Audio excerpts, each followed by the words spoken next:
My family tried to ruin my wedding. Am I the asshole for organizing a luxury cruise for my birthday and not inviting my parents or siblings? I, a 28-year-old male, work as a medical device development engineer for a large healthcare organization. Honestly, I never expected to find myself in this predicament. For context, I've been leading a groundbreaking initiative to create a new cardiac monitoring system that is transforming how we follow heart problems in real time. The technique we developed has the potential to save thousands of lives by detecting cardiac irregularities hours before a severe incident. Our team's work has been published in numerous leading medical journals, and we just received a renowned industry innovation award. Professionally, my life is flourishing. However, my familial situation is very different. That disparity has never been more clear than today, as I face what is perhaps the most important decision I've ever had to make about my familial relationships. I'm the middle child in a household with 3 siblings. My older brother Alex, 32 million, works as a cardiac surgeon at a famous hospital and is the perfect child. Sophia, 16F, my younger sister, is the baby of the family, and she is always showered with affection. Every year, their birthdays are huge celebrations. For Alex's last birthday, our parents leased out an entire premium restaurant, hosted over 100 guests, and spared no expense. When Sophia turned 16, they hired a live band and turned our backyard into a festival venue. I remember how they spent weeks preparing every detail, from creating custom decor to hiring a professional photographic crew. Let me paint you a picture of how I grew up. Every success I made was overshadowed by those of my siblings. I recall sitting at the dinner table on my 8th birthday, hearing my family talk about Alex's soccer game as if it were any other day. They had thrown him a massive superhero-themed party 2 weeks prior, complete with a magician, special costumes, and party favors that outperformed any item I possessed. The entire neighborhood was there, kids running around in capes and masks, and my parents were beaming with pride at their magnificent firstborn. When I eventually got up the confidence to ask if they had forgotten my birthday, my mother barely looked up from her phone and said, "Oh, sorry honey, we've been so busy with Alex's tournament schedule and Sophia's dance performance. We will make it up to you next year." She returned to displaying everyone photos from Alex's party on her phone. I recall sitting there, staring at my untouched food and feeling invisible in my own home. They never made it up to me. Not that year or any other year. The pattern persisted throughout my childhood. When I was 13, we were enjoying a family meal when the waitress inquired about any upcoming birthdays. My mother actually chuckled and said, "Oh, just his, but we aren't doing anything major.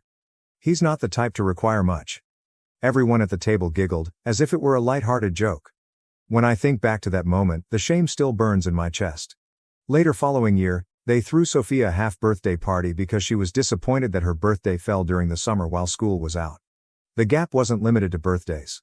Throughout my childhood, every request I made was answered with excuses, yet my siblings received whatever they want. When I was 10, Alex begged for the most recent game console.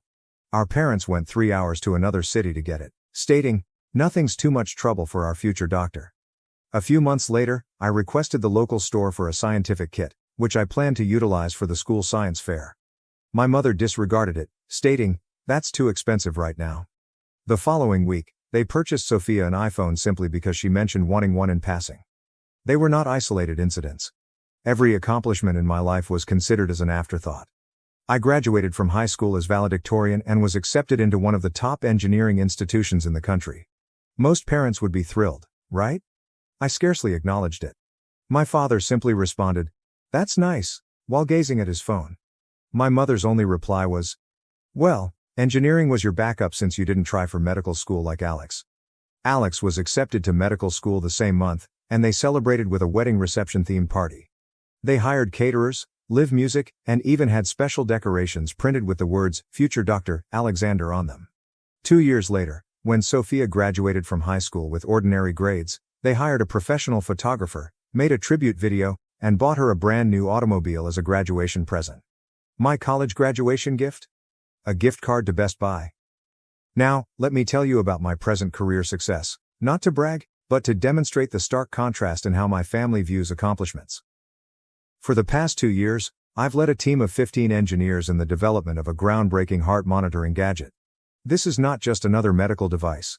We're talking about technology that has the potential to dramatically alter our approach to heart attack prevention. The device employs advanced AI algorithms to detect small cardiac problems up to 24 hours before a big incident, allowing clinicians critical time to treat. Our initiative has been highlighted in 3 major medical journals, and we recently received the Healthcare Innovation Award, one of the most distinguished accolades in our field. What's with the irony? Our gadget has the potential to benefit patients like the ones Alex treats, but he has never shown any interest in learning about my work. Throughout the award ceremony, my entire team's families were present, celebrating with champagne and taking proud photos. My parents? They did not even respond to the invitation. Last month, at our weekly family video call, I attempted to inform everyone about the honor. My mom interrupted me mid-sentence to ask Alex about his most recent operation schedule. They then spent 20 minutes admiring Sophia's Instagram images from her recent weekend excursion to the beach. My achievements were not even acknowledged. When I tried to bring it up again, my father simply said, "That's nice, son," before shifting the conversation to Alex's imminent department head nomination. I tried talking to them about this trend several times throughout the years. Each attempt has resulted in dismissal or gaslighting. "You're just too sensitive," my mother would say, rolling her eyes. "We treat all of our children equally," my father mumbled, avoiding eye contact as usual. Alex would smirk and add, "Maybe if you did something actually important," while Sophia would sigh deeply and label me an attention seeker. Despite their negligence, I've managed to have a prosperous life. I have a great career, good friends, and an amazing girlfriend, Stephanie, 27F, who has been really supportive throughout. She has seen personally how my family's treatment impacts me, even if I try to hide it. Last month, at a meal with her family, her mother made a greater production about my birthday than my own family has ever done.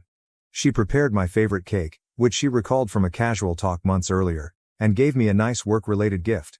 It was moving, but it also made me realize how much I had missed out on. That's what prompted my current decision.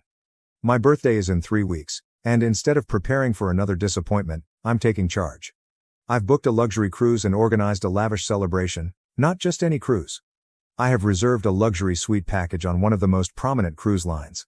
The program includes unique dining experiences, spa treatments, and private shore excursions. I'm inviting all of our extended family, my aunts, uncles, and cousins, as well as my close friends. The guest list contains approximately 50 people, all of whom have expressed an interest in my life and achievements over the years.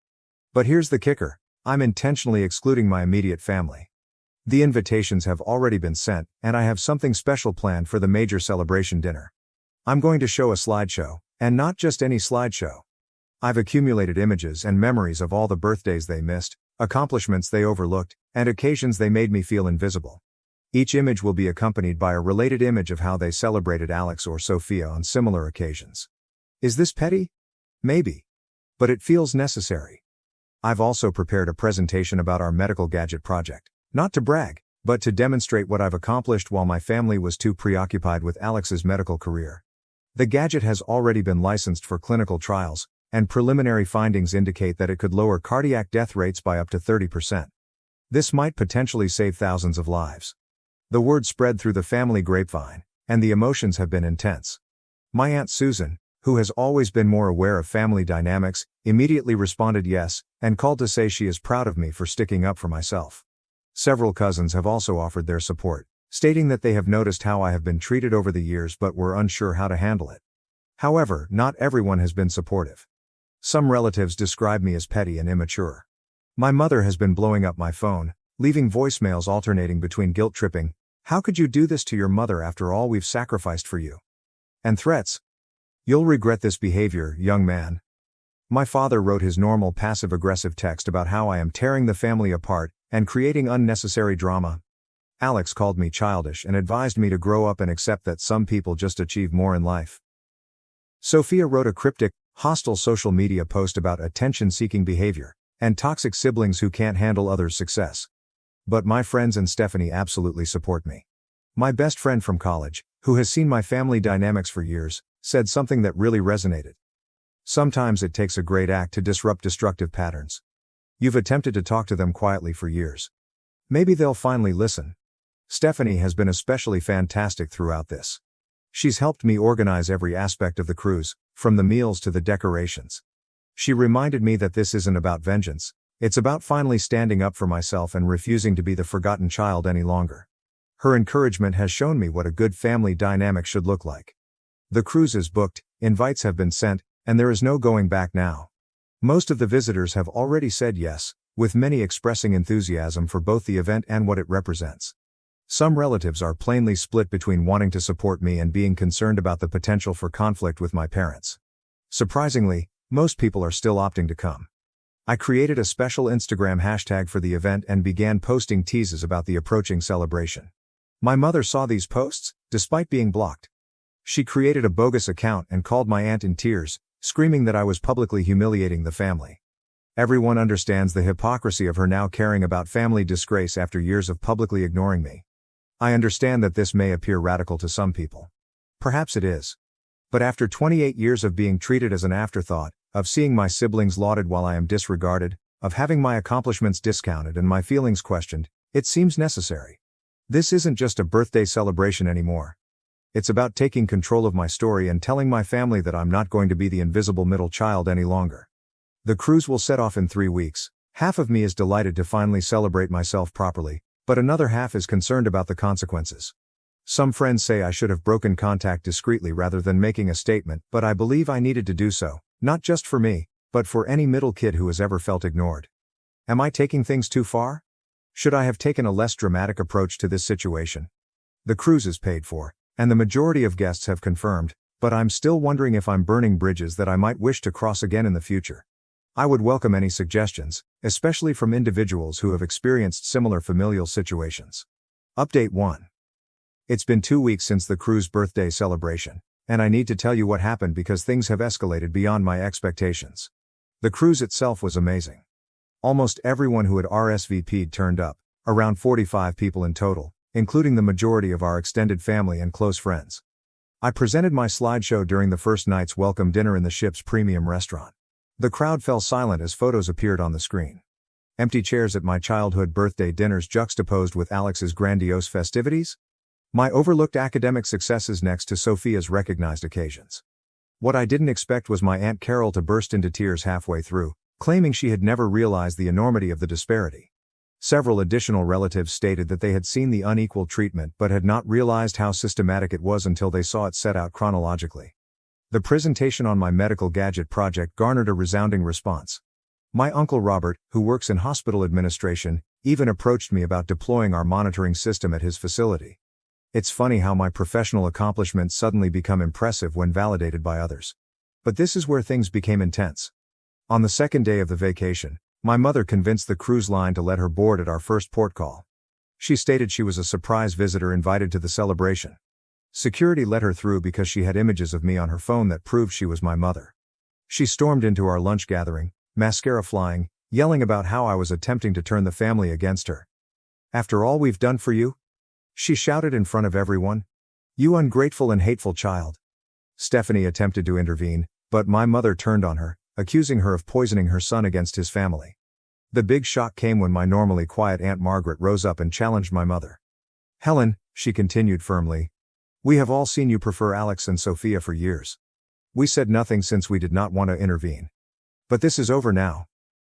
Several more relatives joined in, expressing their own views on unfair treatment throughout the years. My mother left in tears, but the drama hadn't ended.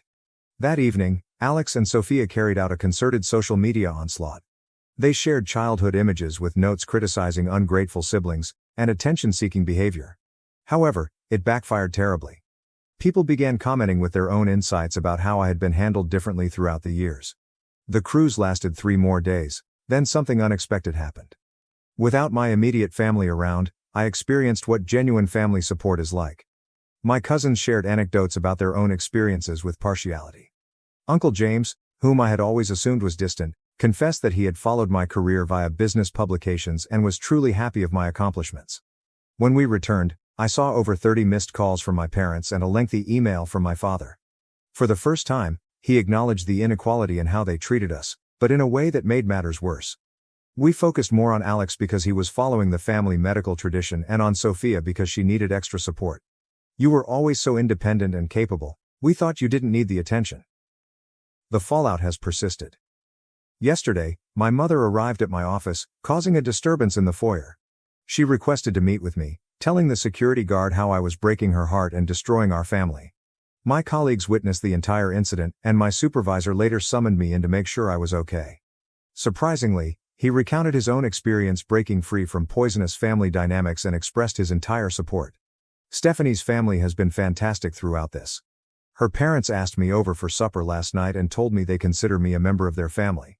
Her father even admitted that he wishes he'd had the fortitude to challenge his own family's partiality when he was young. The most unexpected development came from my younger relatives. Several of them have contacted me to say that seeing me stand up for myself has given them the confidence to handle similar difficulties in their own family relationships.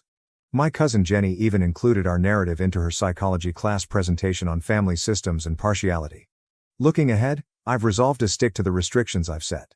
I'm not fully cutting off touch, but I'm no longer willing to be the forgotten child.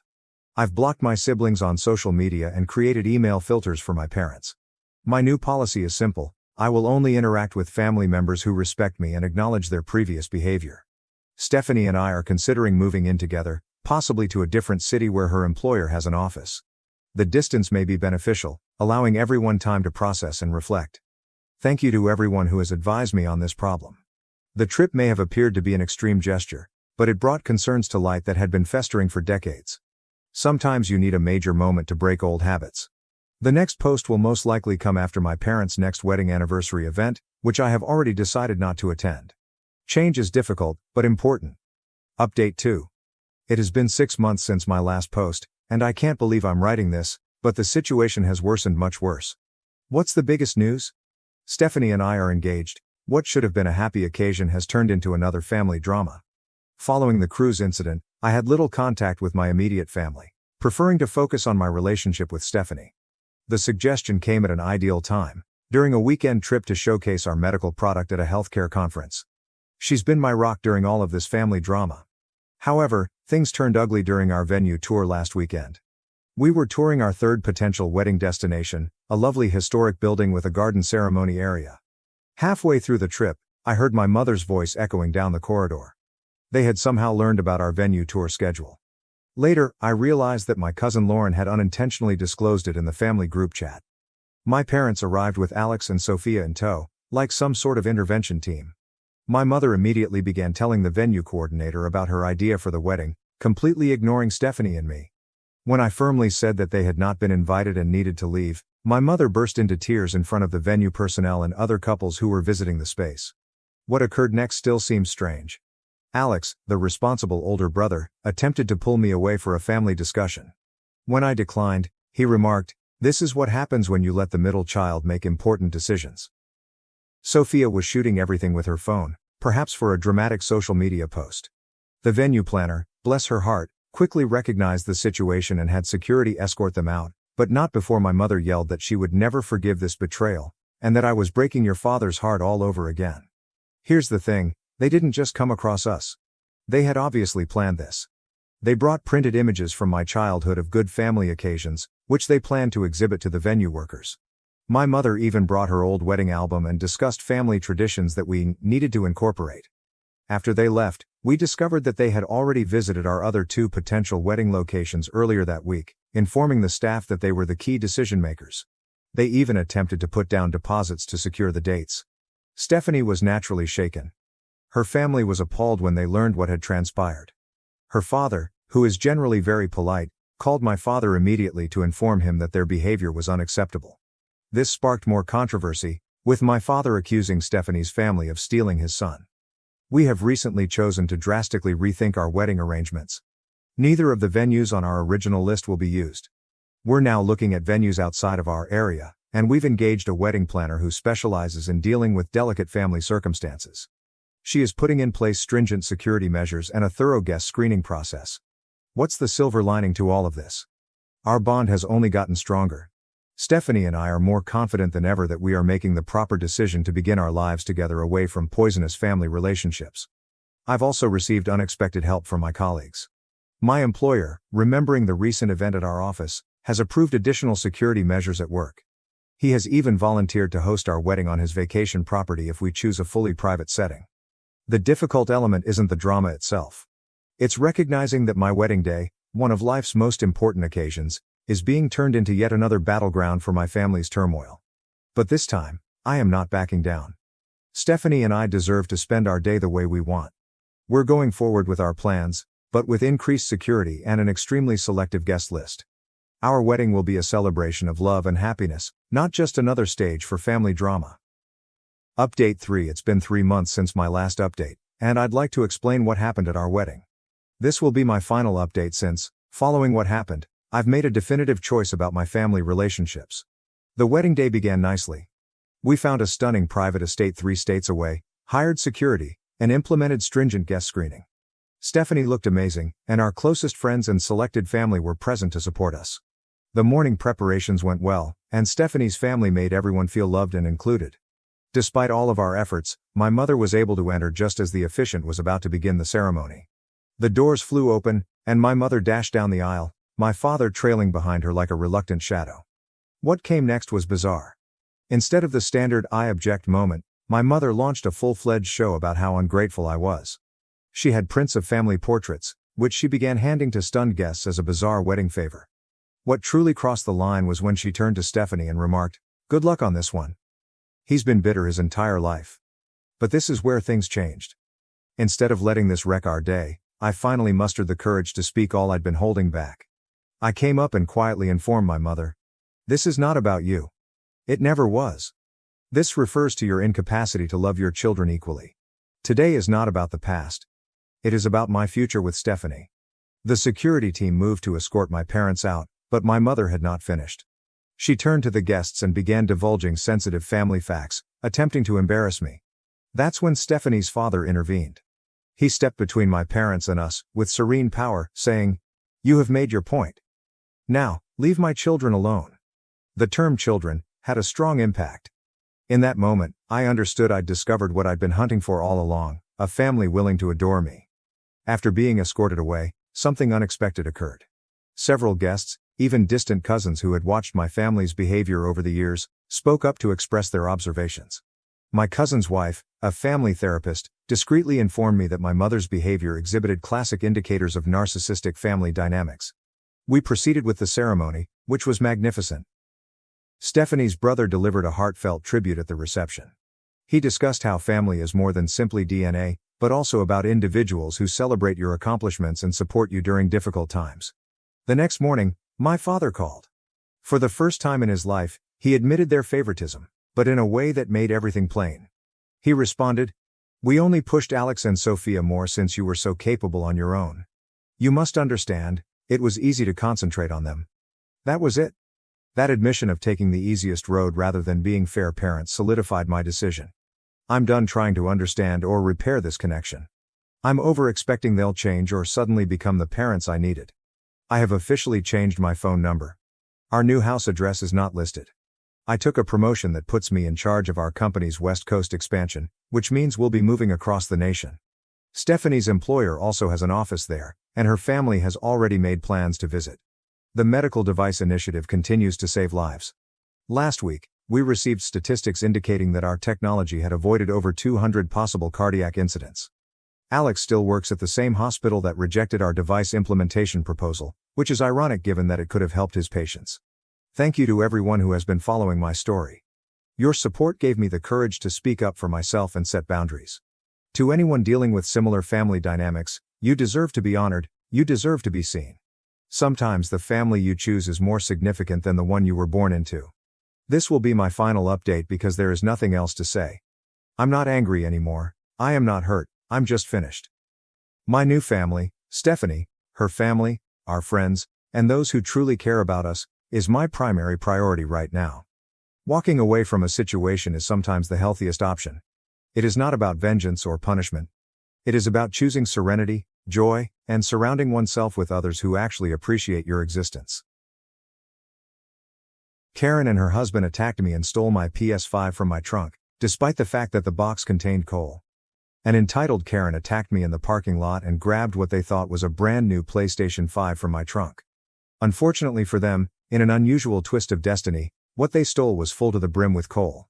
I had every intention of giving it as a joke gift, and I've never felt better about getting back at someone in my life. This is what occurred. To provide context, my wife and I have a secret Santa custom that we follow every year. During the holidays, we look for a family in need or facing a difficult financial condition, and we offer holiday cheer by purchasing Christmas gifts for the entire family. We surprised them with the gifts on Christmas Day. This year, we chose a family with a young kid who was a straight-A student and desperately desired a PlayStation 5. I had planned to surprise him with it on Christmas Day. Another thing I discovered while gathering information about the family was that they had a Christmas ritual of delivering gag gifts and playing pranks. Naturally, I decided to participate in the fun. My plan was simple. In addition to the real PlayStation 5, I'd find a separate PS5 box and use it as a prank gift. I filled the box with charcoal, attached a letter that said "Psych" with a troll face, and made sure everything was safe by adding extra padding to keep the charcoal in place. After weeks of begging around, I located a friend who was ready to give me an empty PS5 box. I graciously accepted it and began to work on the gag gift. Now all that remained was to get the genuine PlayStation 5. This is where things took a surprising turn. I located a local gaming shop with one PlayStation 5 left in stock and went to buy it right away. On my way out of the store, I nearly hit an unpleasant, screaming woman and her husband. They surged by me, almost hitting me with the door, without even saying "excuse me." These people were quite disrespectful, but I decided to brush it off. When I got to my car, I placed the new PlayStation 5 behind the driver's seat. Before leaving, I wanted to get some Gatorade from the cooler I kept in the trunk. While retrieving it, I spotted the woman from before, with her husband in tow, approaching me quickly from the corner of my eye. The entitled Karen exclaimed, "Hey, excuse me, sir?" I cautiously turned my head to face her and her spouse. Can I help you?" I asked. "Are you the guy that bought the last PlayStation 5? The spouse inquired. Silently loathing myself, I responded, "Yes, that would be me." This is entitled Karen stared at me and said, "Well, I need you to give me the PlayStation 5. We really need it." I replied, "I'm sorry, but the PS5 is a charity gift for a Secret Santa that I'm doing." Karen responded, "Well, how about you be a Secret Santa to our kids and give us the system?" I firmly responded, "Ma'am, I'm sorry, but I can't do that." Her spouse remarked, "Dude, you can easily find another one at another store or a pawn shop nearby. Why don't you guys just do that?" I countered. That's when Karen lost it. She began yelling, "Our time is valuable. We can't waste time looking around town for another one." I replied gently, "I'm sorry, but a lack of preparation on your part is not my problem." Before I could finish, Karen interrupted me, saying, Oh, don't give me that BS." The spouse then replied, "Okay, listen, I have $200 in my pocket. That's yours if you just give me the PlayStation 5. I informed him, "It cost me $400. Karen, clearly agitated, snapped, "For the love of God, just take the money." Before I could finish saying, "Sorry, that's not going to happen," my spouse gave me an unexpected shove. I'm a bigger guy, yet this threw me completely off guard. The shove knocked me to the ground, sending my spectacles flying off my face. As I struck the ground, the spouse said, "Grab the box." I dimly observed them reach into my car's trunk and remove the PlayStation 5 box. I scrambled to find my glasses and put them back on, just to watch the two of them speed across the parking lot to their car. I chased after them, but they were able to reach their vehicle and get inside before I could catch up. They rushed away as I stood there, filled with rage and disbelief at the audacity of what had transpired. A bystander approached to see if I was okay after the shove and offered to contact the police. I was so outraged that I decided to contact the police myself. I wanted to see if they could get the store to look through any CCTV tape for a license plate or anything beneficial. As I unlocked my car door to get my phone, I noticed something tucked in the back seat. The PlayStation 5 I had just purchased, still in its bag with the receipt. Confused, I opened the package for a sanity check and discovered the brand new PS5 still wrapped. I sat there for a minute, stunned by the entire scene. I had obviously seen the couple steal a PlayStation 5 box, but the one I had just bought was there in front of me. Then it dawned on me. The PS5 they confiscated was a gag gift. When I discovered this, I nearly died laughing, much to the surprise of the bystander who had come to check on me. I explained the scenario to him, and he chuckled too. He asked if I still wanted to call the police, but I opted not to. It was just a joke gift, after all, and I saw no reason to try to get it back. As I drove away, I felt another sense of disappointment, not because of the theft, but because I wouldn't be able to see the couple's astonishment when their child opened the dummy box and saw a bag of charcoal and a troll face. Even better, they would be unable to return anything because it had been stolen. Sure, I didn't get to deliver the funny gift myself, but knowing I could still spread Christmas cheer to a less fortunate youngster made it all worthwhile. I can't believe they did that to you. First and foremost, I would have called the police in that situation. That is something I would never overlook. Sure, you got off pretty lucky when they stole the gag gift, which is incredibly hilarious, but to be shoved to the ground like that? That surely warrants punishment. Overall, wonderful for you for finding a way out of this, because things could have been much worse. My best friend's fiancé confessed he loves me but still planned to marry her. I told her, she left him, and I'm helping her move on. My best friend and I have always been close, and I adore her. We're really open and honest with each other, about as close as two people can go without being romantically attached. We're even joking that we're wives, because we're so close. Because of her fastidious personality, we have already discussed random circumstances and how we would like the other to approach them. For example, if a guy asked one of us out, how would the other react? Or if we both developed affections for the same person. We've even discussed what would happen if one of us died. One of these situations involved the dreaded, if I had a boyfriend and he had feelings for you issue. The possibility of this happening has arisen several times over the years, with varied degrees of concern. We both thought that would be terrible, but we couldn't agree on how to deal with it. I've always claimed that I'd want to know regardless of the circumstances, but she insisted on not telling me. She has been adamant about this every time it comes up, regardless of how I phrase or change the circumstance. She made it abundantly apparent that she would never want to know. About 3 years ago, my best buddy began dating a guy. He was already a loose member of our friend group, so we both knew him. I didn't think much of him at first. He appeared cool, courteous, and respectful. He gradually grew more integrated into our group, and he got along with everyone. The guys in the group liked him, the girls were excited for my closest friend, and, most importantly, she was overjoyed. She had always wanted to be in love, and he seemed ideal for her. He treated her and everyone else with great respect. He and I got along great, but we never hung out one-on-one. Our conversations were primarily limited to small talk about music, work, and other casual topics, which occurred in group situations. He made similar efforts to connect with the other members of the group, and I always appreciated that he was interested in her life and the people she was close to. I've always been the odd one out among our group of pals. I missed a few classes in school, so the most of my pals are significantly older than me, and I've always been the baby of the group. While most of us attended to the same institution, I've never been interested in dating. Though I've had interest from men, I'm a daydreamer who is obsessed with my profession. My future goals do not include children, and may not even include marriage. The idea of love appeals to me, but I've always been content with myself and have never felt compelled to seek it out.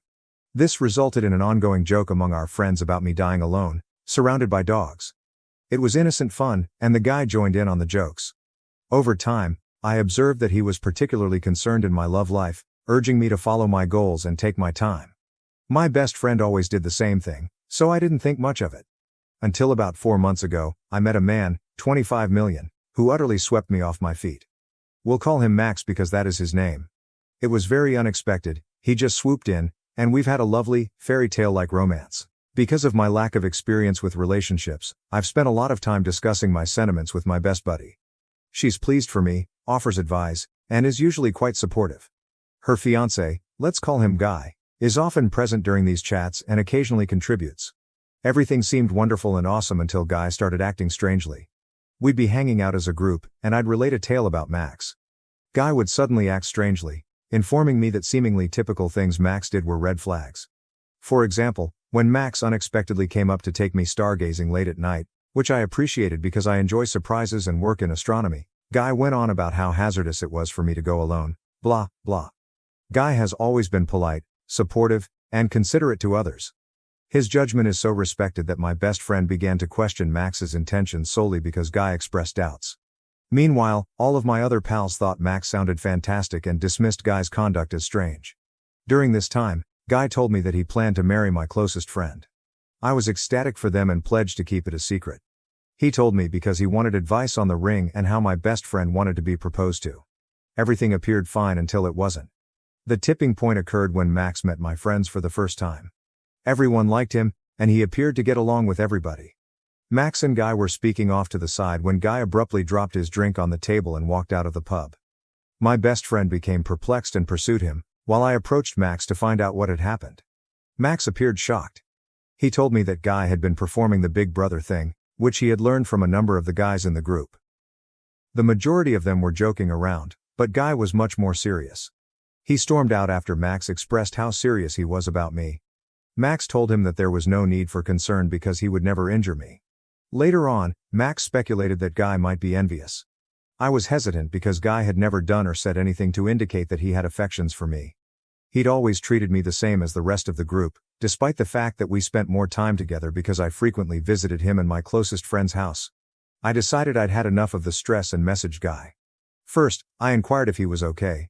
Then I stated I hoped things was okay amongst us all. The conversation went as follows. My response. Is everything okay? I hope we're good. The gentleman. It's not cool, I don't trust that guy. You. Do you mind if I ask why not? Specifically. No one else has bad vibes, everyone even invited him to the beach tomorrow. Guy. What are you saying? He looks at you funny. I can't explain it properly. You've known me a while. You know I have your best interests at heart, trust me on this. I understand that you can't help but get bad vibes, but no one else does. I'm sorry, but I need more than trust me to go on. While I appreciate your concern, I'm capable of making my own mistakes, and I don't think this is one. It would mean a lot to me if you could try to get along with him to make it easier for him to fit in. I plan on keeping him around for a while, and, best friend, wants to do double dates and stuff. You're going to run into him eventually. Guy replies. 1. Double dates sound lame. 2. Even if they didn't, I don't want him to come. I say. 1. Take that up with your lady. 2. Do you really not like him that much? He responded. Okay, he seems alright, but kind of weird. How can a theater kid be so alpha? It's more that, I'm jealous. My response was, I resent the notion that theater guys can't be manly. But also, the group is really tight, and everyone really likes you. You've been one of us for years now. Max got a lot of attention tonight because he's the new guy. I'm sorry if you felt excluded, but I promise it's really not like that. He didn't respond for a long, then sent this. He said, I've been thinking very carefully about how to phrase this message. I don't want you to think I don't love best friend, because I do, very much, but I'm also in love with you and have been for about 2 years. When I realized, I thought about breaking up with best friend, but you were always so in your own world. I thought I'd never have a shot anyway, especially if I was your BFF's ex. I pushed it down and lived with it. It was hard, it sucked. I got over it, Kai. I figured that if I couldn't be with you, I could at least be happy with best friend, and close to you. Then you met Max, and watching you begin to fall in love with him was the most difficult thing I've ever had to do. I know this is cliché and theatrical. I know it's wrong, and I should just not say anything about him, but I genuinely feel sick when you talk about him. I can't tell you how much I wanted to strike the guy last night, and then how bad I felt about it when I learned he was actually a nice guy. I believe the only thing worse than you being with another guy is you being with another guy I like. Sorry for offloading this onto you. I know it's unfair to do this now. I do love best friend, you know I do. I want to marry her. I would rather you didn't tell her, but what happens next is up to you I guess. You. If this is a joke, it's not funny. Can you please tell me the truth? He replied. Sorry, but that is the truth. What are you going to do? I have not responded to him. He then sent me a few more texts, asking what I was going to do. I said, I'm thinking. Small edit. Since I posted this, he has sent several more messages wondering what I was going to do. I told him I hadn't made up my mind, but I also made it apparent that I didn't reciprocate his feelings. I am devastated, and my feelings are nothing compared to how best friend would react if she knew. I want to tell her so badly. I know if I were in her situation, I would want to know. The last thing I want is to marry someone who isn't open with me about something like this. But when we joked about this situation earlier this year, she insisted she didn't want to know. I understand it is not my responsibility, but I still feel bad. I'm wondering if I did anything to provoke Guy's reaction, and if I can even continue to pretend he never said anything. His affections have never been reciprocated. Max was with me when I received the message and has been incredibly supportive, albeit a little annoyed with Guy for obvious reasons. Send help. Summary. Best friend and Guy met 3 years ago. He fit right in with our group of friends, got along with everyone, and was overall a pleasant person. Life continued on. They moved in together, and I was overjoyed for her. He is everything she has ever wanted. Then I met what seemed to be my dream boyfriend. Everyone was pleased for me, except Guy, who became quite standoffish and strange about it. I don't think much about it. Guy wants to marry my closest friend and asks me for advice. Awesome. After Max and Guy meet for the first time, things quickly escalate. Guy begins messaging me that he is in love with me but wants to marry my best friend and only be in love with me in the shadows. His sentiments for me are not returned in the slightest. I need to discuss this Reddit. Should I tell her? Should I keep this to myself? I am upset at Guy. I feel dreadful. I feel terrible for my dearest friend. I'm not sure if I can face her in the eyes while she marries this person. I'm not sure I can let her marry him without her knowing all the facts. I'm overwhelmed. Please give me some advice. Update. Sorry, this will probably grow long. It does. There were many differing ideas on what to do, and many of you had very good reasons for your suggestions. However, there appeared to be a consensus. 1. This sucks, and there is no ideal answer, and 2. Everyone seemed to agree on the letter idea, which had been presented by a couple of people. The gist was that I should write a letter, add screen caps, and then give her the information. That way, she would have some control over whether or not she wanted to know. I have to admit that telling her there was something to know felt like I was forcing her to open it. But this is what happened. I made the envelope and went to her house while Guy was working, or just to hang out. Typical things. Reddit, I'm not a bad actress, but this woman knows me very well. She answered the door for me and instantly asked what was wrong. To my everlasting shame, I burst into tears. It was quite pitiful of me and not great. Ugh. After I had collected myself, I began saying what I had been practicing in my brain. That was something we'd discussed a lot in hypothetical scenarios, and it had actually occurred. She'd always stated she didn't want to know, but I wanted to give her the option. I handed her the letter. Then, without even opening it, she started crying, which prompted me to restart. That was okay since the absurdity of us both standing in her living room crying all over each other made us giggle a little. Many others assumed she had noticed or understood Guy's feelings, and they were completely correct. But it gets crazier than that. I honestly cannot believe I'm describing this. It's simply odd. I do not know. My closest friend had assumed Guy had a harmless little crush on me, the kind that people in partnerships sometimes have. But when he didn't tell her about it, she began to feel uncomfortable. She did something she should not have. You know how it goes, she snooped. She snooped on his PC months ago and discovered a file with my initials buried among a slew of other documents. She went to get his laptop and handed it to me to read as she read my letter. Inside, he had written stories, similar to fan fiction, about the three of us living a poly-relationship lifestyle as spouses. Some of it was sexual content, which, I think I would understand more if it had only been sexual fantasies. However, there were also really long records about our lives together. It also goes deep. There was a whole storyline about him attempting to persuade me to have children. I love them, but I don't have children, and everyone knows it. There were many stories of varying lengths. I didn't read them all. Instead, I browsed them with my mouth hanging wide. It's difficult to express. It was strange to read about myself like that. There were newer docs that my closest friend hadn't read yet. She went on to say that she didn't mind because she was in all of the articles as well.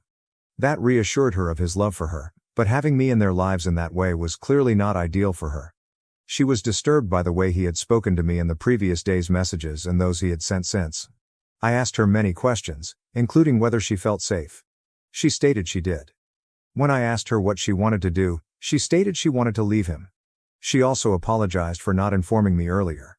While it bothers me that she didn't, given what transpired later, I've basically forgiven her and put any discussion about it on hold. She doesn't need it right now. I've been so glad that she wasn't upset with me for busting her bubble and was more concerned about her that it appears to be a secondary issue. This was not one of the things I expected to happen during my vacation. The subject then moved to me being concerned about her safety. While he does not appear to be dangerous, his conduct is quite compulsive, and he is clearly irritated that his fantasy is growing more and more distant from reality with Max in the picture. I'm also concerned about Max's safety. I'm not sure if I'm being rational or paranoid. She continuously assured me that she felt absolutely protected. She claims he has never done anything but this, which is a red sign, but she still wants to leave. She is naturally cautious, so she is taking extra precautions. Then she stood up and began packing her bags, giving me normal, business-like orders on what items she wanted me to gather from around the home. She filled her suitcases, and I packed a box with her personal belongings. She then wrote a note to Guy stating that she no longer thought they should be together and that she would discuss it with him via messaging or in person a few days later in a public area. She assured me of the plan. This is when I may have done something wrong, I'm not sure. I have a pen drive on my keychain. I told her I needed to grab copies of the articles because, even if she doesn't believe it would happen, we need something to prove his compulsive behavior. She consented, And I now have a pen drive filled with stories and playlists about myself. My best friend and her ex, I'm not going to lie, I've been tempted to read the stories out of morbid curiosity, but I've managed to resist so far. We went to my apartment first to decide what to do next. Her feelings were understandably mixed. I then got a call from Max and filled him in. He advised we stay with him because Guy doesn't know where he lives. However, my best friend preferred to stay in a nearby motel. We paid for it with my car, and after I hovered nervously over her as she settled in, she finally declared she wanted to be alone. That is not uncommon for her when she is upset. I've been visiting her, and she's been messaging me the entire time. So I'm very certain about where her brain is, sad, but coping well given everything. Still, I can't help but be worried. I'll remain with Max till things settle down. Since approximately 5 p.m. That night, 2 nights ago, I received messages from Guy. They are the I just want to talk sort, not aggressive or anything. I was about to block him on everything, but my best friend persuaded me not to since she was concerned about his mental health. For the time being, I'm staying at Max's as a precaution. Guy has attempted to communicate with both me and her, but the only reaction he has received is to read the note she left him again. Finally, thank you to everyone who left a remark, especially those who wrote a lot, gave great advice, sent me good vibes, or PM'd me. You people were fantastic, and I appreciate all of your feedback. My husband is cheating on me with my best friend, betraying both our marriage and my trust in the most painful way. I'm honestly not sure where to start, so I guess I'll just start. My husband and I have been dating since I was 19 and he was 22. We've been married for 6 years now. We have 2 kids and I'm 6 months pregnant with our third.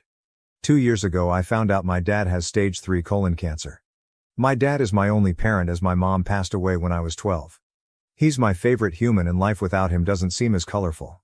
His laugh is contagious and he gives these big bear hugs that seem to make all of your broken pieces feel like they're perfectly in place again. Whenever I've had a hard day he doesn't poke and prod and just lets me vent and listens. About 5 months ago we discovered the treatments aren't working for him, and in direct quote from the doctor he said months not years. Since then he's gotten progressively worse and now is losing memory. He looked at the dog he got for me on my 21st birthday and said, "Wow, that's a nice dog. Where'd you get it?" My husband has been my absolute rock. He has been there for me, holding my hand and helping me through this. He's been so loving and attentive to both my kids and I. Don't get me wrong, I am a mother first always. I don't allow myself to wallow. My kids are still loved, cared for, played with, and I haven't let my load slack around the house. Once my dad got his updated prognosis, my husband encouraged me to quit my job. About a month later we discovered we were pregnant again and I still hadn't let go of my job. I kept holding out for some reason. After finding out I was pregnant again he assured me it was still okay to quit my job, that honestly it would save us a small fortune on daycare costs anyways. So I did, I quit my job. My best friend and I have been friends since diapers. Her family is like my family and vice versa. My mom and her mom grew up together. We've always been solid, and right after my dad's appointment when we found out he had so little time left I drove straight to her house and she held me while I cried for hours. If there are soulmates in friend form, she was mine. Thick as thieves, is what my mom used to say. This morning as I was up with my 3-year-old, he's sick, my husband's work alarm was going off. He has a few he sets, so I turned that one off and gently woke him up. He said he was up late working so he took the morning off. Rolled over and went back to sleep. As I went to turn off the remainder of his alarms I saw a text from my friend on his lock screen that said, "I'm assuming since there hasn't been an angry pregnant lady on my doorstep you haven't told her about us yet?" Time froze at that moment. I took his phone and walked away and just read their conversations. 4 months this man has been fucking my best friend. 4 months these people have been lying to my face. And I know what you're going to say, you should have seen the warning signs. But I've been clutching this phone in my hand for 2 hours and nothing. He has been so loving and attentive to me, but he always has been. So kind and gentle. There have been no late night work nights except for once in a blue moon, there has been no lingering touches between them or even glances. They act as they have since the day I first introduced them. How sick is it that she calls him her brother but she screws him? I know so many people get a moment of clarity in situations like this, but I have none. Aside from being sad about my dad, I haven't changed. I'm still a loving wife and mother. I still doted on him and my children. I talk to him about how he is doing and how his day is every freaking day. I haven't allowed the ground to swallow me whole. I know what I have to do now, but I just don't want to. I'm about to lose my family and my support system in one blow. I'll confront him tomorrow. Today? Today I just need this last 24 hours of peace. As for her, I won't give her the satisfaction of a response. I don't care why she did it. She did it and it's done. I was always the friend who cleaned up her messes.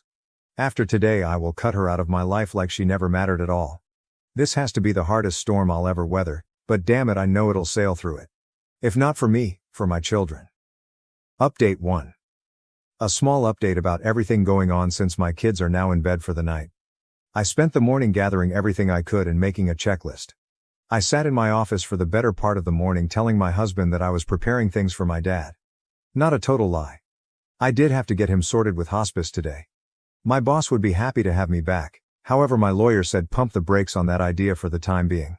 However my old boss did tell me that whenever I'm ready, the door is open and to just give her a call. He does not have access to my inheritance from my father, nor my mother. My lawyer assured me that. I didn't mention her in the post but my mother-in-law is an absolute angel. I love and adore her so much and she's always been a shoulder to lean on. After he had gone to work for the afternoon I asked my now ex-best friend's mom and my mother-in-law to meet me at my dad's house. My kids were outside playing with my now ex-BFF's older brother. I just handed them the screenshots, saving them from the unsavory pictures and sex tape, though I did tell them it existed. To say they were furious was an understatement, and they are on my side completely.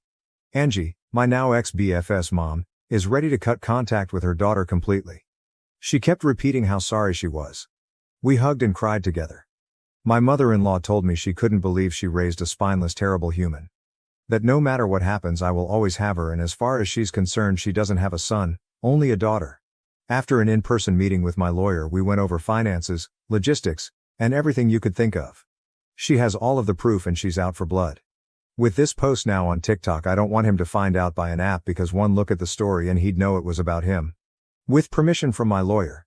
My ex-BFF, her mom and dad, my soon-to-be ex and his parents will be having a get-together tomorrow.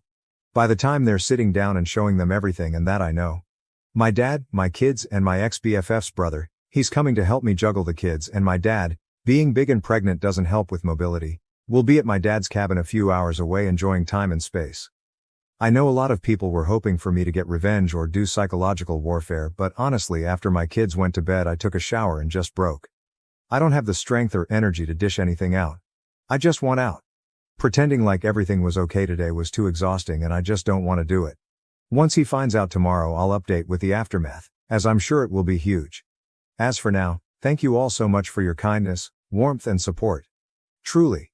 Your words have helped give me the strength to keep my head above water. I appreciate every single last one of you for everything. Update 2. For my typing's sake, I'm going to give everyone fake names, so for context, mother-in-law and father-in-law, Ruth and Joe ex-best friend forever parents. Angie and Bob ex-best friend forever. Jess soon-to-be ex-Tyler. Ex-best friends forever brother, Jake. And I'll just refer to my dad as Dad. I have a few things I want to get through so I'll just summarize as best as I can and if you have any questions I'll answer in the comments. To get this out of the way because to me it feels important. Yesterday I scheduled a same-day appointment with my obstetrician gynecologist and got tested for just about every STD/STI out there. I got the results back and they were all negative. There's a few that take up to 2 weeks to get the results back for, so I'll be waiting on those. When I met with my lawyer I bought everything on my end financially wise, including the wills from both my dad and my mom and I managed to get my hands on his financial documents. He stores his in his office in a locked box. I also brought over everything we had set up financially for my children. While I'm not totally sure if it's everything I'm pretty confident I got most of it. My lawyer was happy I managed to get my hands on that much. Ruth even handed over her will to me from both her and Bob to ensure I was taken care of in the divorce. My lawyer understands I am wanting a divorce immediately. However, she wants to make sure she is thorough and isn't missing any key info. So hopefully I'll have actual divorce papers to give him in about 30 days. I'm not rushing her though, I'm letting the professional do her job. Now for the sit down. I asked Angie and Ruth to describe everything in detail on what happened. Angie, the revenge seeker that she is, forced them to sit through a slideshow she put together of all of the texts. I know a lot of you were concerned about one of them telling them sooner than later but they were so secretive they didn't even tell their significant others about what was happening. Once the slideshow ended Tyler tried lunging for Jess and Joe actually had to force him to sit down. Tyler was shouting profanities at Jess and telling her she will regret this. Jess started crying and begging her parents for forgiveness. Bob looked his daughter in the eye and told her he will never forgive her for this. Blood or not, she is no daughter of his. He didn't raise his daughter to be this person. Jess was always a daddy's girl, so I think that cut her pretty deep. Jess is in the middle of a divorce herself, and her parents were giving her money for her lawyer, and they told her she is cut off from them both financially and physically. Tyler's dad was irate. According to Ruth, he looked like he was holding back on throttling him. From there, Tyler went straight home. I know because we have a Ring doorbell camera along with a few cameras in the house for our kids to keep an eye on them when we aren't right next to them. Tyler came home and saw that most of mine and the kids' stuff was gone, and he lost it. Started yelling and throwing things. The house is now trashed with a few holes in the walls for decoration. When he didn't find us there, he went to my dad's. While I did spend most of the day, he was at work packing and moving things into my dad's house. We were already at his cabin. Tyler took a baseball bat to my dad's door, trying, and failing, to break it down. My dad's neighbor actually called the cops on him and he was arrested. His parents refused to bail him out. I had an appointment with my therapist today. I've had one for a year now since I was struggling with my dad, and it felt good to just cry it out and let everything out about how I was feeling. It was very helpful, and she gave me a few tools to work through my emotions with this one. I felt very grounded and empowered leaving my session today. I'm also planning on setting up my children with a therapist when we get back from the cabin to figure out the best way to deal with telling them. I know people said I shouldn't, but I will be telling them, just in an age-appropriate way. I don't want there to be secrets and lies between us. I've always been as open and honest as I can with them, again in the most kid-appropriate way. Just because they're small humans, they're still humans and still deserve the truth. I had a handful of comments telling me I should stay and every man cheats. I should work things out because most of our marriage was good. I refuse to believe all men cheat. My parents were married for 20 years, and after my mom passed, my dad never moved on. I watched my dad love my mom for 12 of those years and cherish her. I will not accept anything less than that kind of love. He never cheated, nor did she. While I'm not sure when I'll be ready to move on, falling in love is the absolute last thing on my mind at the moment. I refuse to let Tyler win and destroy love for me completely. I will move on from this. Jess started blowing up my phone demanding I fix this situation and immediately blaming me. My lawyer told me to not block texts just in case they spill out additional info I was missing. She was playing the poor me card very hard. The thing is though, I never influenced Angie and Bob to cut contact with their daughter. They made that choice on their own. She actually started blaming me for stealing the love of her life. I introduced them when Tyler and I started dating, so not sure where that came from, and that Tyler is only with me for the kids. Honestly, I knew she was just trying to hurt me at that point. I didn't give her the satisfaction of responding though. Between her and Tyler I have about 200 missed calls. Tyler went from begging and pleading me to forgive him. Like I said, I didn't have divorce papers to hand him, so he's stuck in this unknown gray area. I also asked Angie and Ruth to not say anything about the divorce to him yet. Purely just for my satisfaction, honestly. I know it's slightly petty, but keeping him in that gray area of not knowing is my small revenge to him.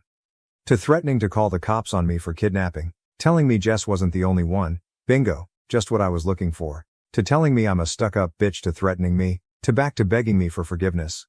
Honestly, it was just a whiplash reading those texts.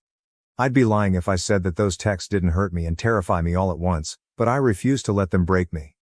As for both of them together, I don't think he's going to stay with her. I think he blames her for blowing up our marriage, honestly. Who knows though, they deserve each other.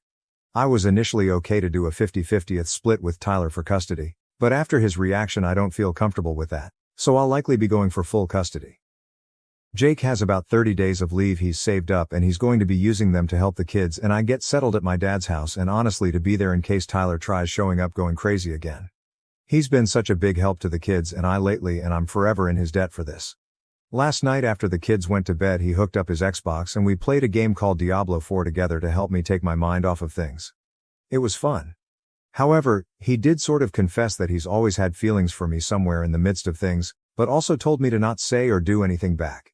He understands a relationship or anything like that isn't on my mind and won't be for a while. He isn't wrong, but just that he's felt that way since we were teenagers and just wanted to get it off his chest. Thank you again. Seriously, your comments, your support, your messages, all of it has been one giant breath of fresh air. Just knowing I have a whole online community willing to go to bat for me has kept me treading water these last couple days. Your comments have popped in my head when I felt like just giving up on leaving him because it's so hard, and gave me so many great points and helpful advice. I know I deserve more and I can't accept his actions. And to the people who commented relating to my situation, my heart goes out to you all. This pain is awful and I hate that so many of you can relate, but your stories have resonated deep within me.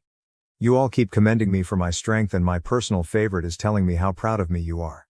Every time I see those words I start to tear up. I'm blaming the pregnancy hormones, but your words have helped put me at ease so that way I could do what I knew I needed to do.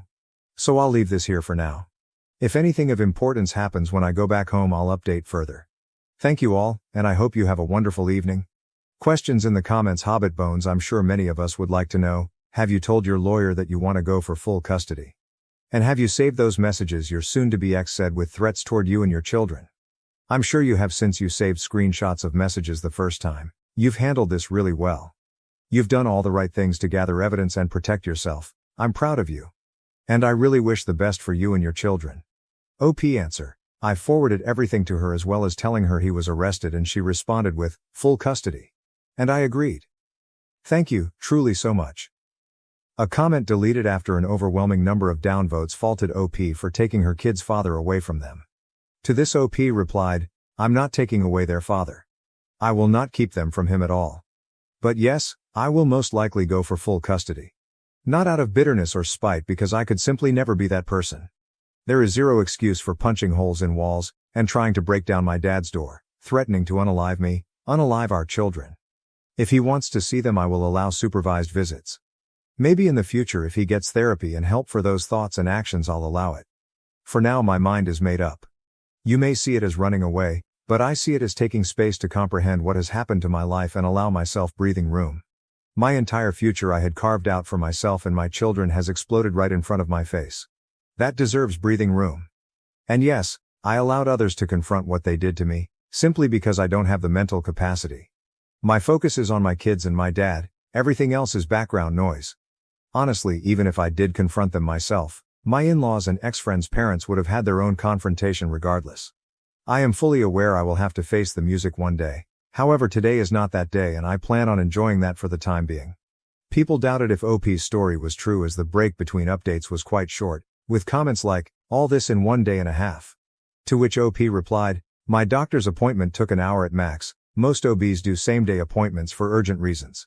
I just moved clothing, some toys and any of my important things to my dad's which is 15 minutes away from my home with help from quite a few people. To be honest it wasn't even a lot of stuff to move anyways. It all fit in the bed of my father-in-law's pickup. I was lucky that a lawyer had a same-day opening spot and gathered documents that are all stored in one spot because I keep them organized. I already have weekly virtual therapy sessions which just so happened to be today which was an hour. All I did was give my in-laws and ex-BFF's parents the screenshots and saw them for about 2 hours before I headed home.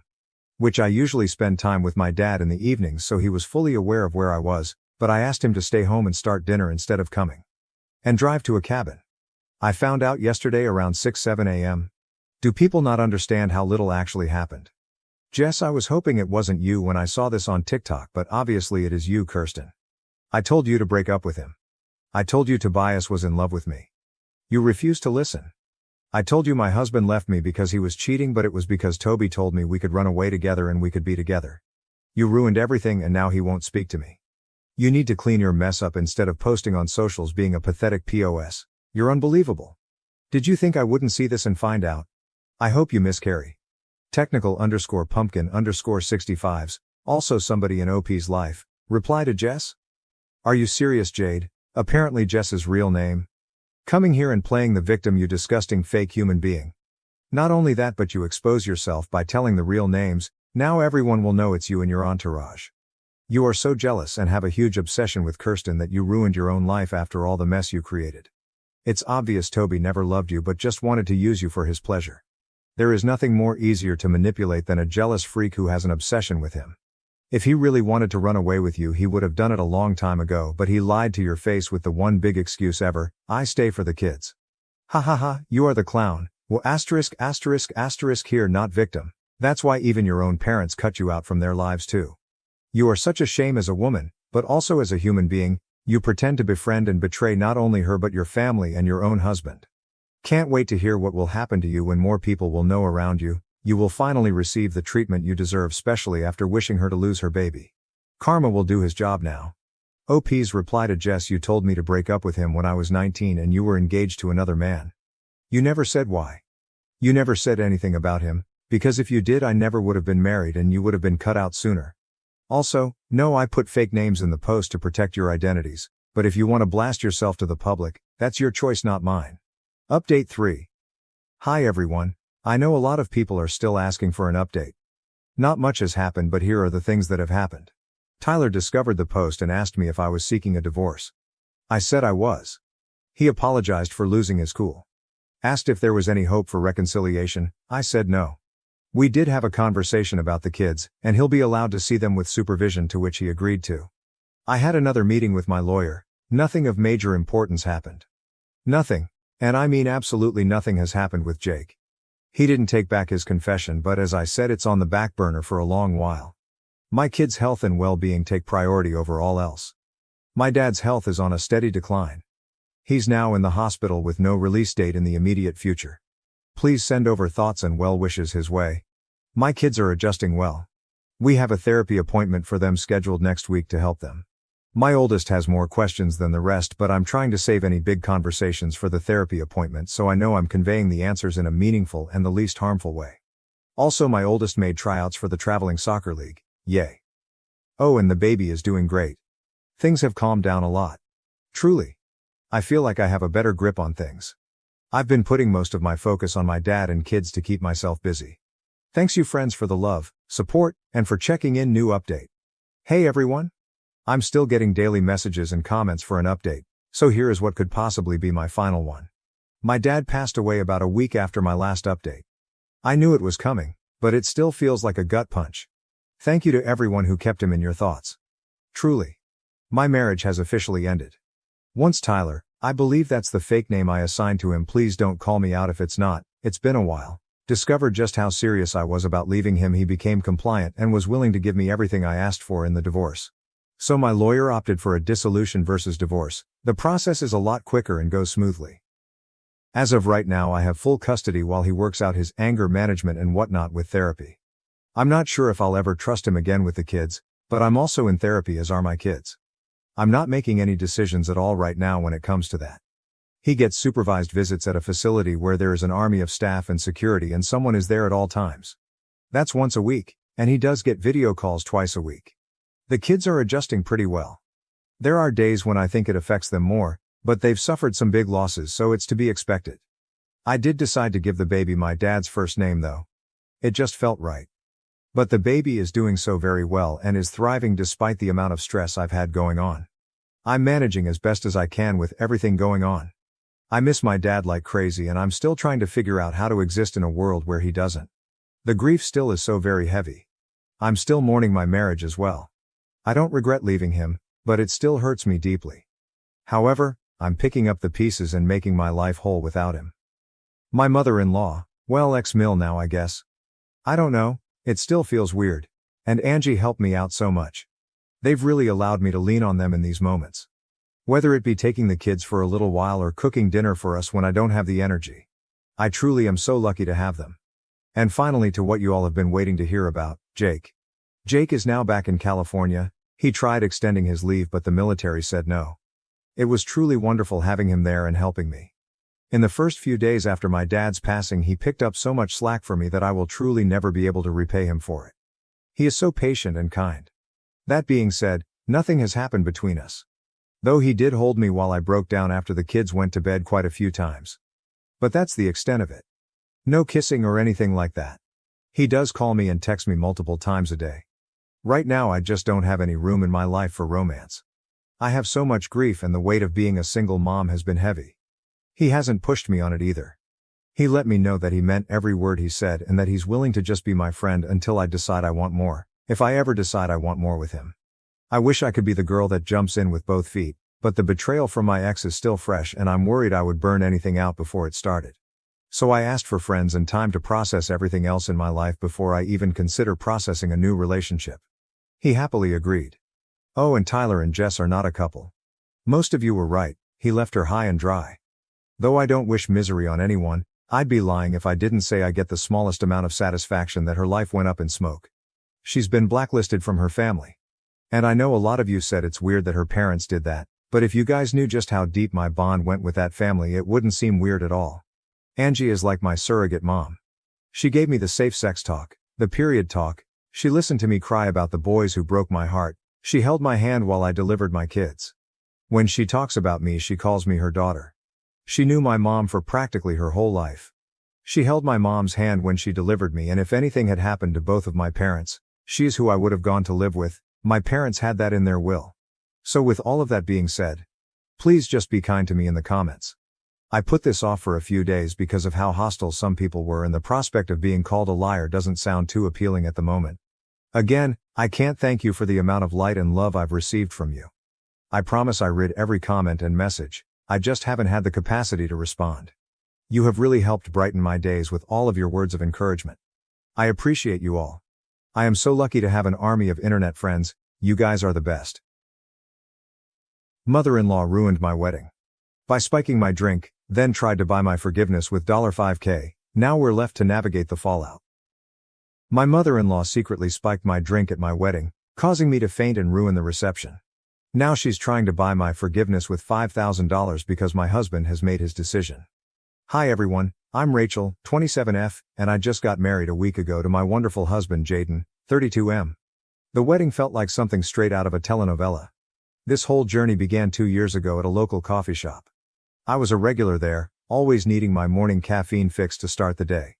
One day, I noticed a tall guy with kind eyes standing in line behind me. He seemed nice, but to be honest, I wasn't really paying much attention. All I could think about was getting my hands on a latte. Later that same week, I bumped into him again, and this time, we ended up chatting while waiting for our coffees. We talked about everything. Our favorite books, weird childhood stories, and even our mutual love for that cozy little coffee shop. We laughed a lot, and for the first time that day I felt truly awake. Looking back, I realized that I was quick to judge at first, perhaps because I was so absorbed in my routine or because Jaden wasn't the kind of guy I typically gravitated toward. But that day, something shifted in me. There was a genuine kindness in him, a warmth in his smile that I couldn't ignore. We exchanged numbers, and that very night, Jaden texted me, asking if I wanted to grab dinner sometime. We ended up going to this tiny Italian place hidden away on a side street. The food was incredible, but the best part was our conversation. We talked for hours, and it felt effortless. We discovered we had a surprising amount in common, a love for old movies, a secret passion for karaoke, even though neither of us is very good, and a shared obsession with tacos. Over the next few weeks, we started seeing more and more of each other. We went on hikes, explored museums, and even tried, and failed, to take a pottery class together. The more time I spent with Jaden, the more I realized how special he was. He was funny, intelligent, supportive, and always knew how to make me smile. He pushed me to be a better person and made me feel like I could be completely myself around him. Then, on our second anniversary, Jaden surprised me with the most incredible proposal. We were on a weekend getaway to a charming cabin in the mountains. It was snowing softly outside, and we were cuddled up by the fireplace when Jaden got down on one knee and pulled out a ring. I don't even remember exactly what he said because all I could focus on was the love shining in his eyes. Of course, I said yes. As soon as we got back from our cabin trip, I dove into planning the wedding with so much excitement. But this is where things took an unexpected turn. After Jaden and I got engaged, I met his mom, Maria, 57, for the first time. She lived a bit out of town, so we hadn't had the chance to meet before. At first, Maria was incredibly sweet to me. She talked about how thrilled she was to finally have a daughter-in-law. Jaden was her only child, and she mentioned that she had always wanted more children, so having me join the family felt like a big deal to her, almost like gaining another child. She even hugged me warmly and said she couldn't wait to get to know me better. However, things began to change rather quickly. That weekend, Maria came to stay with us to help with some wedding planning and to spend more time together. Initially, I was thrilled, thinking we'd bond and grow closer. But as the weekend progressed, her attitude shifted in a way that made me uncomfortable. The first passive-aggressive remark came during breakfast on Saturday morning. I had made a batch of my favorite pancakes, and while Jaden was outside enjoying his coffee, Maria looked at me with a smile and said, "Oh, I guess you don't worry too much about carbs, huh?" I laughed it off at the moment, assuming it was just a casual comment, but it stung a bit. Later that day, as we were flipping through some wedding dress magazines, Maria pointed at a model and remarked, "This dress is stunning, but it's meant for someone with a very specific figure. Not everyone can pull it off." She glanced at me as she said it, and it felt like a subtle dig, suggesting she didn't think I could wear something like that. I just nodded and tried to brush it off, but the comment lingered, making me feel self-conscious. The remarks kept coming. When we were out shopping for some decorations, she casually mentioned, "You know, my friend's daughter lost 20 pounds for her wedding. She looked so stunning. Have you thought about doing something like that?" I was taken aback and didn't really know how to respond. I mumbled something about being content with my body as it is, but it left me feeling judged, as if she thought I should be trying to lose weight for the wedding. The next morning, while she was looking through my kitchen cupboards, she commented, "Oh, you have a lot of snacks here. I'd try to keep my house a bit more on the healthy side. You don't want to gain weight before the wedding, do you?" I couldn't believe she was still harping on about my weight, and it was beginning to really hurt my feelings. It felt like she was picking on me, even though she always had a smile on her face and spoke in a seemingly kind tone. What struck me as odd was that Maria never made those comments in front of Jaden. It was as if she had a switch she could flip on and off. When Jaden was around, she was all smiles and sweet words, but the moment he stepped out or was in another room, she'd start making those passive-aggressive remarks. I felt like I was living in two different worlds, one where I was accepted and loved, and another where I was constantly judged and criticized. Initially, I didn't think it was necessary to bring this issue up with Jaden. After all, it was his mom, and I didn't want to create any tension between us, especially since we had just gotten engaged and were in such a blissful place. I kept telling myself that it was just a minor inconvenience, something I could handle. Besides, I'm not exactly thin. I have curves, and I'm proud of my body. I've worked hard to feel confident in my own skin. Maria's remarks were more annoying than anything else. It felt like she was trying to undermine my confidence, but I was determined not to let her get to me. However, Maria started coming over more frequently. It felt like she was around every weekend, and it was beginning to drive me a little crazy. I worked from Monday to Friday and only had the weekends to focus on wedding planning. But every time I turned around, there was Maria, offering to help or just hanging around. It was tough to concentrate on wedding preparations with her constantly there, making little comments and acting like she knew better than I did. One weekend, she called to say she'd be coming over again. I felt a knot of anxiety in my stomach because I really needed some time alone to plan without her input. So I told her I was going to be busy and wouldn't be at home. She asked what I was up to, and before I could stop myself, I blurted out that I was going to look at wedding dresses. I think I just wanted her to know that I had important things to do. To my surprise, she got really excited and said she'd love to come along. I didn't know how to say no without sounding rude, so I reluctantly agreed. The next thing I knew, she was at my door, beaming and eager to help me find the perfect dress. I tried to smile back, but inside, I was dreading how this shopping trip would unfold. We visited a few bridal shops, and from the moment we stepped inside, Maria was in full mom mode, suggesting dresses that didn't appeal to me and making comments about how certain styles wouldn't flatter my figure. It was utterly draining. I felt like I couldn't even breathe without her casting judgment. When I tried on a dress that I genuinely loved, she remarked, "It's nice, but don't you think it's a bit snug around the waist? Maybe something more flowy would suit you better." I was crushed because I adored that dress, but her words made me second-guess myself. By the end of the day, I hadn't found a dress, and I was feeling pretty low. Thankfully, Maria went back to her place, and I finally had a moment of peace. For the next few days, she kept texting me, asking when I would be looking for dresses again. I just kept saying that I didn't know when I'd have the time. I was determined not to tell her when I planned to go shopping, but my plan unraveled when Jaden mentioned to his mom that I'd be going dress shopping the next day. So she called me, asking what time she should come over. I found myself at a crossroads. Maria had already made so many remarks about my body that I dreaded the idea of her tagging along. I knew that if I took her with me to the bridal shop, she would ruin the day with more comments and judgments, so I decided to come up with an excuse. I told her that the bridal shop had a rule allowing only 2 people to accompany me, and my mom and maid of honor were already on their way. I realize now that it was a pretty lame excuse, but at that moment I couldn't think of anything else. Maria quickly pointed out how ridiculous my explanation was and said, "What kind of bridal shop only allows 2 people? That's just silly." I fumbled for a response and said, "I know it's weird, but that's what they told me." I was sweating bullets because I knew how flimsy my lie sounded. I hurriedly told her I had to go and ended the call before she could ask any more questions. As soon as I hung up, a huge wave of guilt washed over me. I hated lying, especially to Jaden's mom, but I just couldn't face another day of her making me feel bad about myself. I decided to focus on the positive and remind myself that this day was supposed to be fun and exciting. My mom and maid of honor picked me up and we headed to the bridal shop. I did my best to shake off the lingering guilt and just enjoy the moment, and in the end, I found a dress that I absolutely loved. After that, Maria didn't call, text, or even visit our house. She still kept in touch with Jaden, which was a bit of a relief since it avoided any awkwardness between them. I sent her a picture of me in the wedding dress, hoping to share some of my excitement with her. She responded with just a thumbs up emoji and nothing else. I wasn't sure how to interpret that, but I decided not to overthink it. With so much to do as the wedding approached, I didn't have time to dwell on her reaction. As the wedding day drew nearer, I became increasingly busy with all the preparations. Honestly, I didn't reach out to Maria again. There was so much to coordinate, finalizing the guest list, confirming the caterers, and ensuring that all the decorations were perfect. Finally, the big day arrived.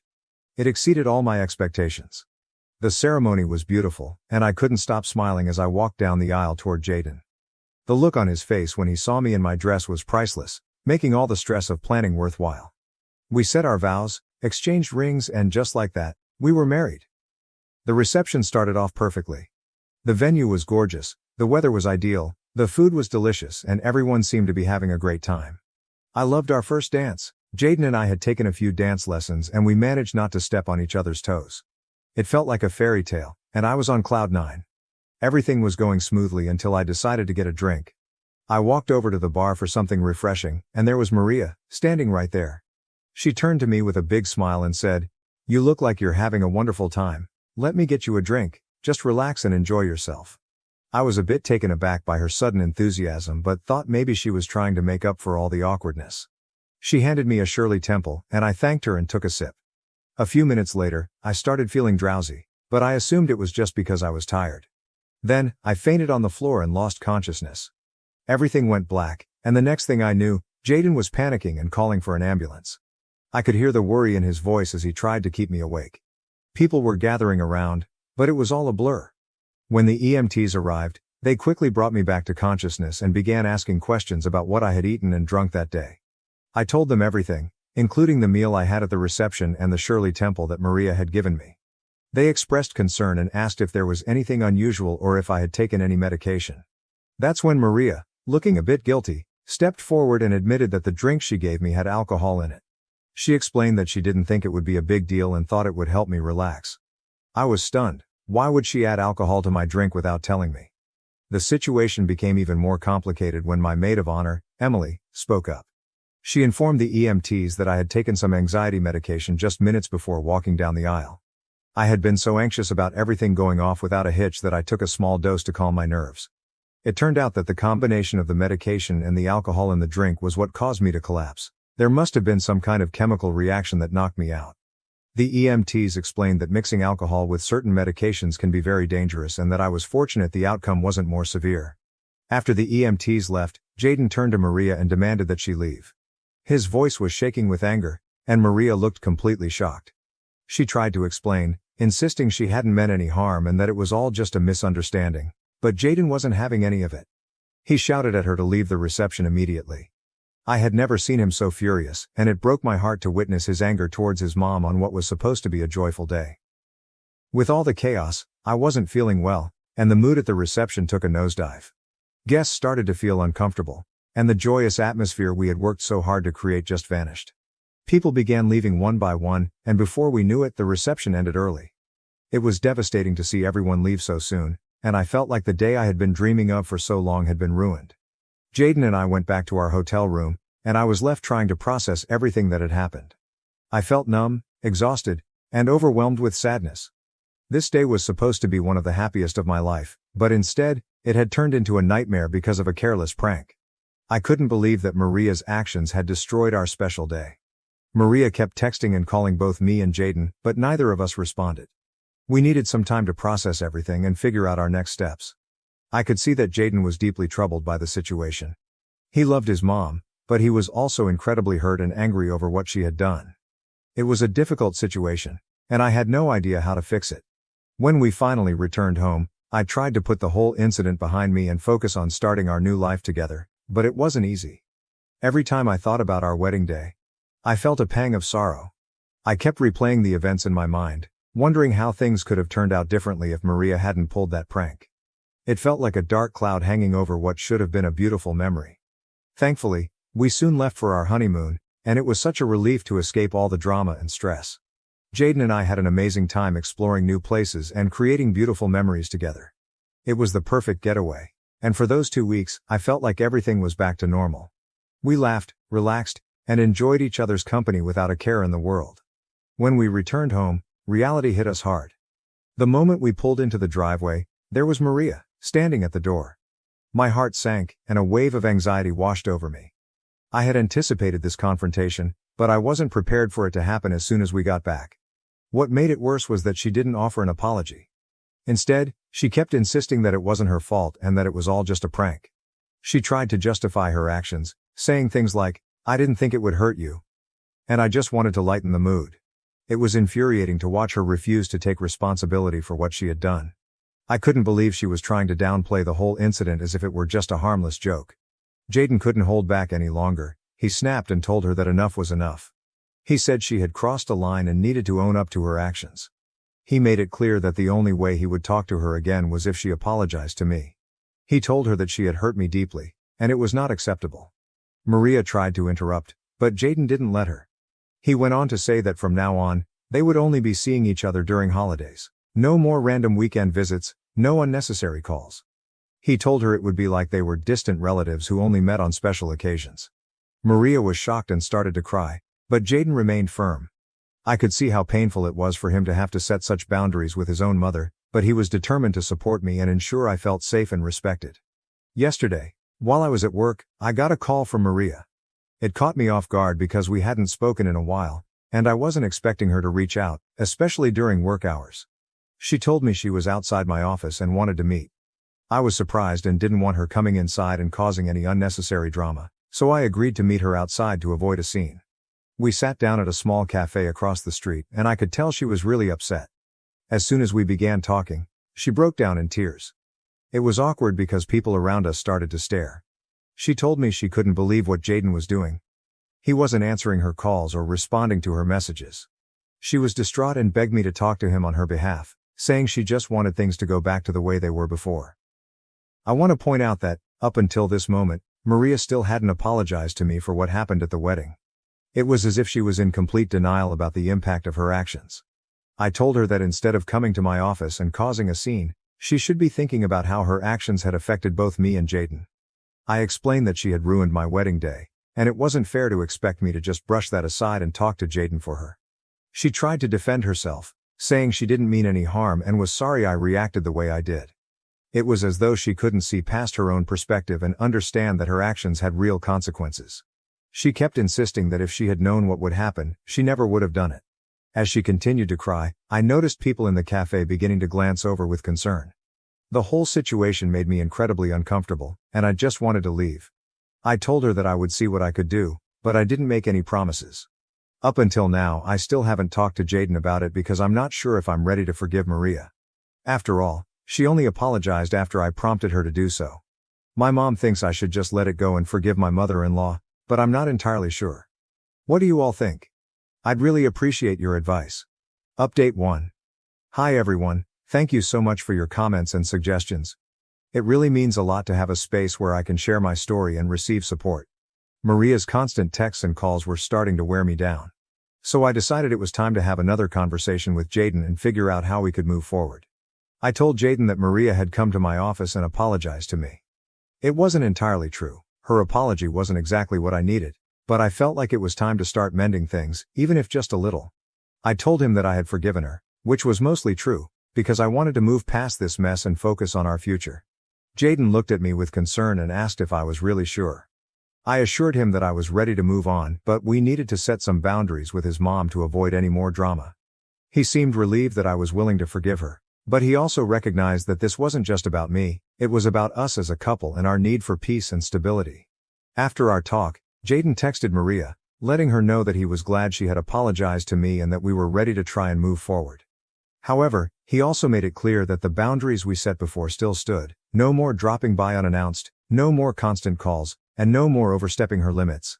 He told her that we needed some space to focus on our own lives. Maria responded almost right away, saying that she was sorry for everything and that she just wanted to be a part of our lives. She promised to respect our boundaries and give us the space we needed. I still have mixed feelings about the whole situation.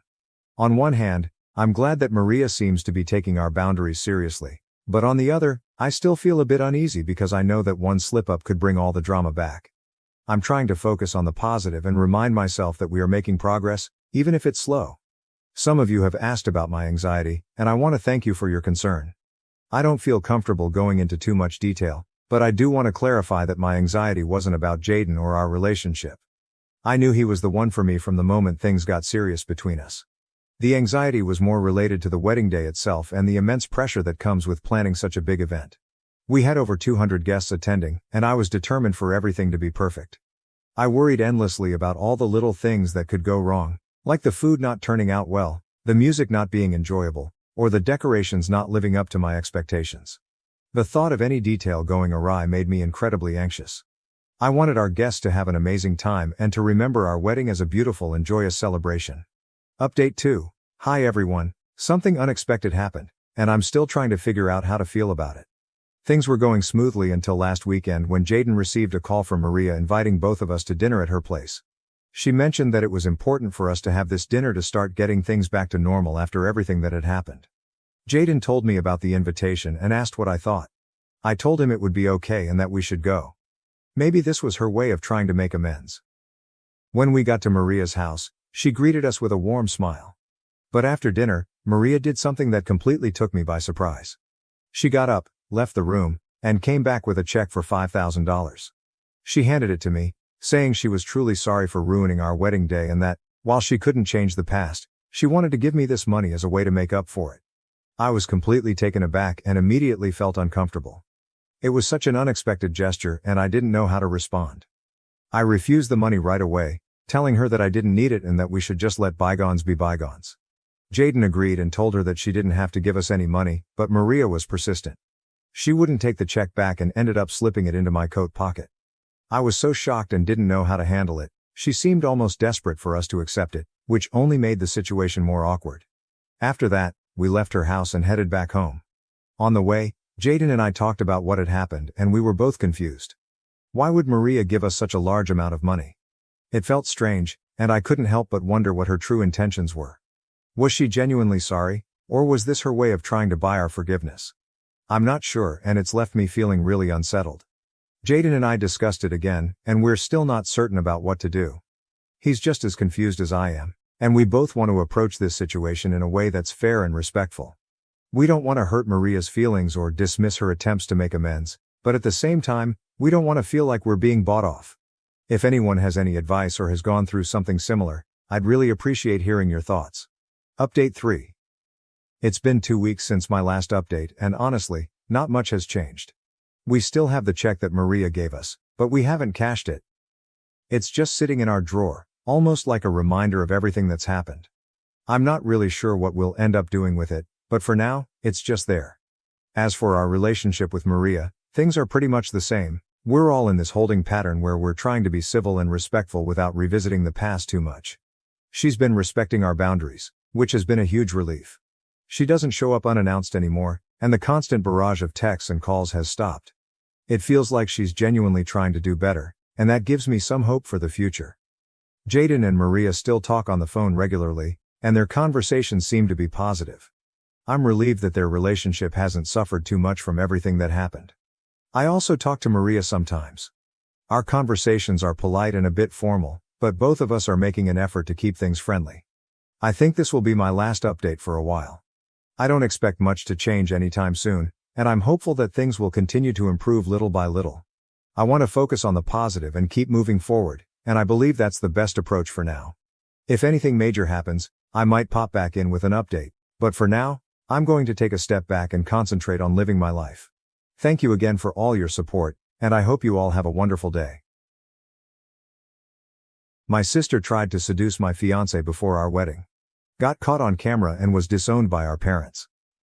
My manipulative, narcissistic sister attempted to seduce my fiancé just before our wedding in an effort to break us apart.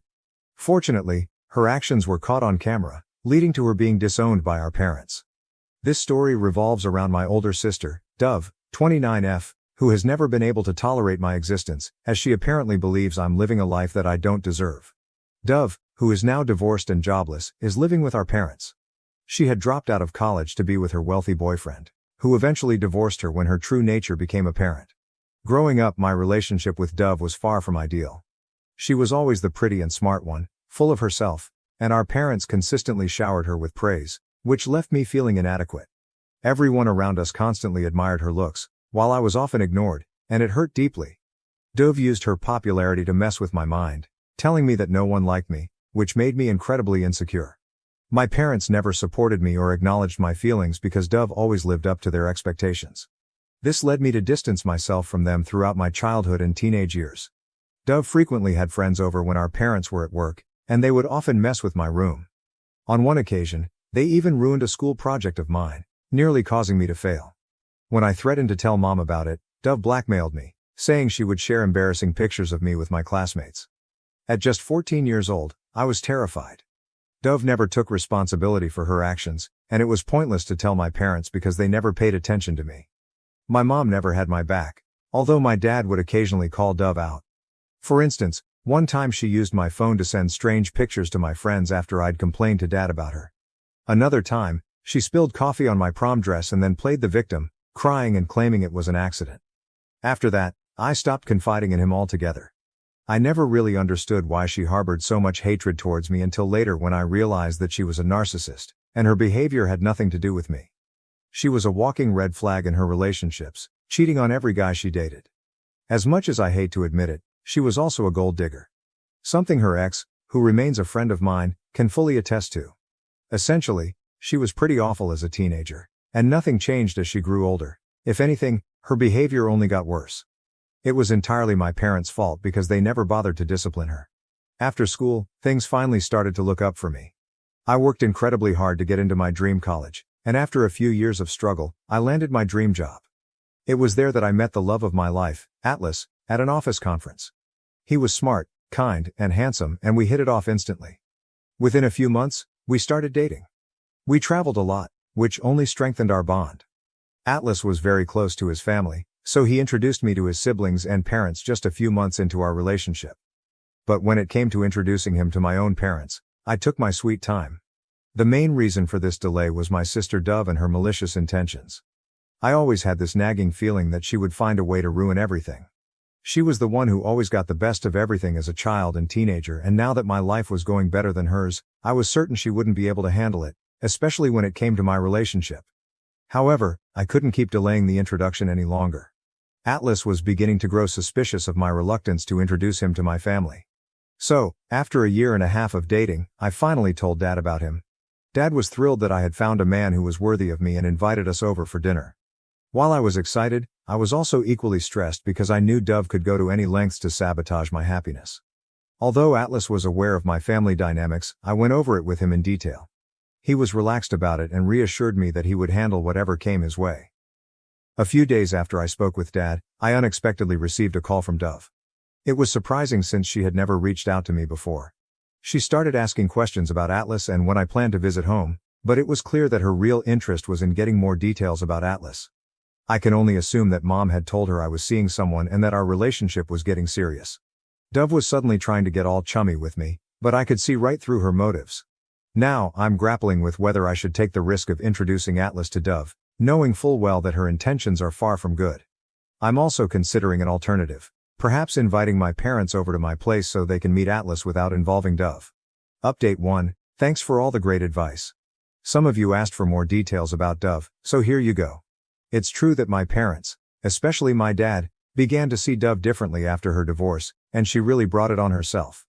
She had been academically gifted, but once she got to college, her entire focus shifted to her looks and beauty.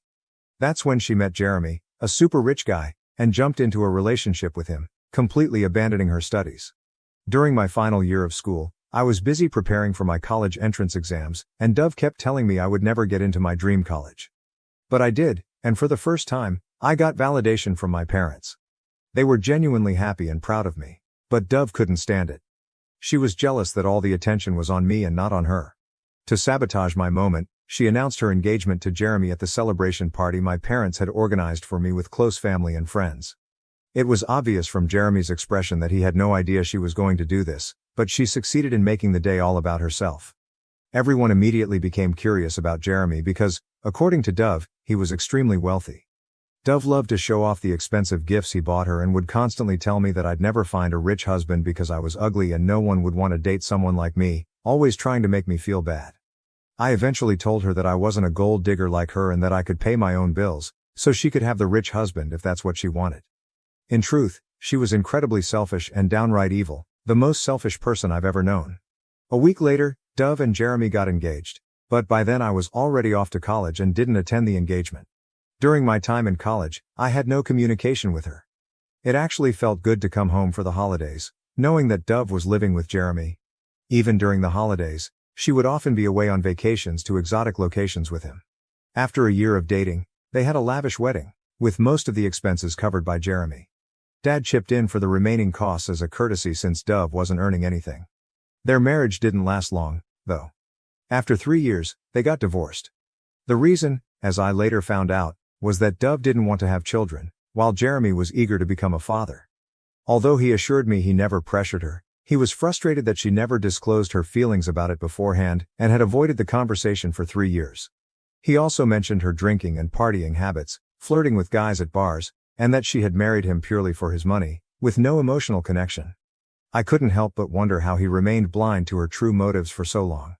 Jeremy even showed me videos of Dove out drinking with guys who were touching her inappropriately, and she did nothing to stop them. I was relieved he finally ended things with her, but my parents took Dove's side, blaming Jeremy for pressuring her about having kids, never acknowledging her faults. After the divorce, Dove moved back in with my parents since she wasn't working. She had dropped out of college to marry Jeremy, and now, after 5 years, she had no degree and no work experience. She pretended to be traumatized by the divorce, but in reality, she was happy to be free. Within a month of the divorce, she was back to her old habits, clubbing and hooking up. Her life seemed to revolve around weekly dates and ditching people, and her Instagram stories made it clear what she was really up to. 2 years into my career, I landed my dream job with a great salary, and my parents were thrilled. After receiving the job offer, I visited home, and Dad was so proud of me, I couldn't have been happier. We were having dinner when Dove returned home, looking partially drunk. Dad was upset at the sight of her and commented that Dove should have focused on her education like I did, instead of ruining her life over Jeremy. He pointed out how much I was earning and how Dove was still dependent on them for money. Mom tried to get Dad to stop making such comments, but hearing this, Dove lost her temper and slammed the door. That's when Dad finally realized just how spoiled Dove had become. He told Mom that it was time to knock some sense into her, insisting that Dove needed to start taking her life seriously and get back on her feet instead of continuing to leech off them. By this point, I was completely fed up with her. Later, Dove barged into my room and smugly told me that no matter how much money I made, I could never be like her. She even went as far as to body shame me, pointing out my belly fat and chubby cheeks. As a teenager, those kinds of comments used to break my heart, but now, I just didn't care. I laughed in her face and told her that I had no desire to be like her and that she clearly needed to work on fixing her attitude. That set her off, and she demanded that I leave the house. I calmly reminded her that this was our parents' house, and she had no authority to boss me around. The next day, as I was packing to leave, I noticed that 2 of my dresses had been badly torn, clearly cut with scissors. I went downstairs and showed my parents what Dove had done. Dad was furious and called Dove out, but Mom, as usual, tried to make excuses for her, claiming Dove was in shock and didn't know what she was doing. Dad wasn't having any of it. He warned Mom to stay out of it and then unleashed his anger on Dove, telling her that she needed to get her life together because he was done providing for her or tolerating her narcissism. This confrontation didn't sit well with Dove, and she ended up hating me even more because of it.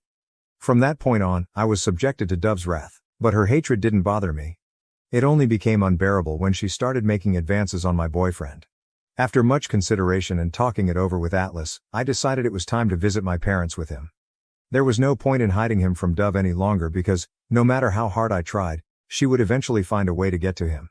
My friends advised me that it was better to test his loyalty now than to risk losing him later. Dove would only succeed in her malicious intentions if Atlas allowed it. With a sense of dread, I showed up at my parents' house with Atlas. I tell you, she was practically throwing herself at him. As he was exchanging greetings with Mom and Dad, Dove almost forcefully pushed herself onto him for a hug. I have no idea what made her think Atlas would fall for her looks. She had completely transformed her appearance, dyeing her blonde hair black, getting all dressed up in a new outfit, with her nails and hair perfectly done, as if she was on a date with him. She tried to force her way into the conversation, but it was clear that everyone was ignoring her. At the dinner table, she quickly rushed to sit beside Atlas. When I asked her to move so I could sit there, she gave me an annoyed look but eventually complied. She kept asking Atlas about his interests, and if he mentioned liking something, she would immediately claim she liked it too, even if it was obvious she didn't. Then she'd go on about how she and Atlas were so compatible, winking at me as if to suggest I shouldn't take it seriously, though it was clear she was trying to cover up her intentions. Atlas was visibly uncomfortable, and he ignored her, continuing his conversation with Dad and Mom. Her desperate attempt was so blatantly obvious. After dinner, I decided to take a shower, leaving Atlas by himself. That's when Dove walked in, asking him to call her number because she claimed she couldn't find her phone. It was obvious that this was just a ploy to get his number. How twisted. Atlas also told me that while I was occupied with other things, Dove tried to play the victim, telling him her sob story about the divorce and how much mental distress it had caused her, dragging on about how it took her years to recover. To make matters worse, Mom even chimed in, blaming Jeremy and speaking ill of him. After a while, Atlas asked me if I wanted to go for a walk and give him a tour of the neighborhood. Before I could respond, my sister quickly stood up and said, "Sure." Atlas looked at her, surprised, and firmly stated that he wanted some alone time with me. Her face turned red with embarrassment and she quietly retreated to her room. It's only been a few days since that visit and I can already sense that Dove is planning more schemes to lure Atlas into her trap. I can't deny that it worries me, but at the same time, I trust my man and am curious to see how he handles her advances. Update 2. Hello everyone, I'm thrilled to share that I'm engaged. Atlas proposed to me last month during a trip and yes, he got down on one knee with a ring, and I couldn't stop gushing over it. But even after our visit to my parents, Dove didn't stop with her manipulative tactics. She started texting Atlas, asking how he was doing. Knowing that Atlas is a huge cat lover, Dove began flooding his inbox with cute cat videos, even though she never cared for cats before. After discovering that Atlas adored cats, she went so far as to get one herself and began recording videos of it to send to him. For the first few weeks, Atlas showed me Dove's desperate attempts to appear caring and concerned, sending messages that pretended to inquire about his work and well-being. After a while though, he stopped sharing her messages with me. I assumed she had finally given up on him and moved on, and we both shifted our focus back to more important things, especially with our busy work schedules.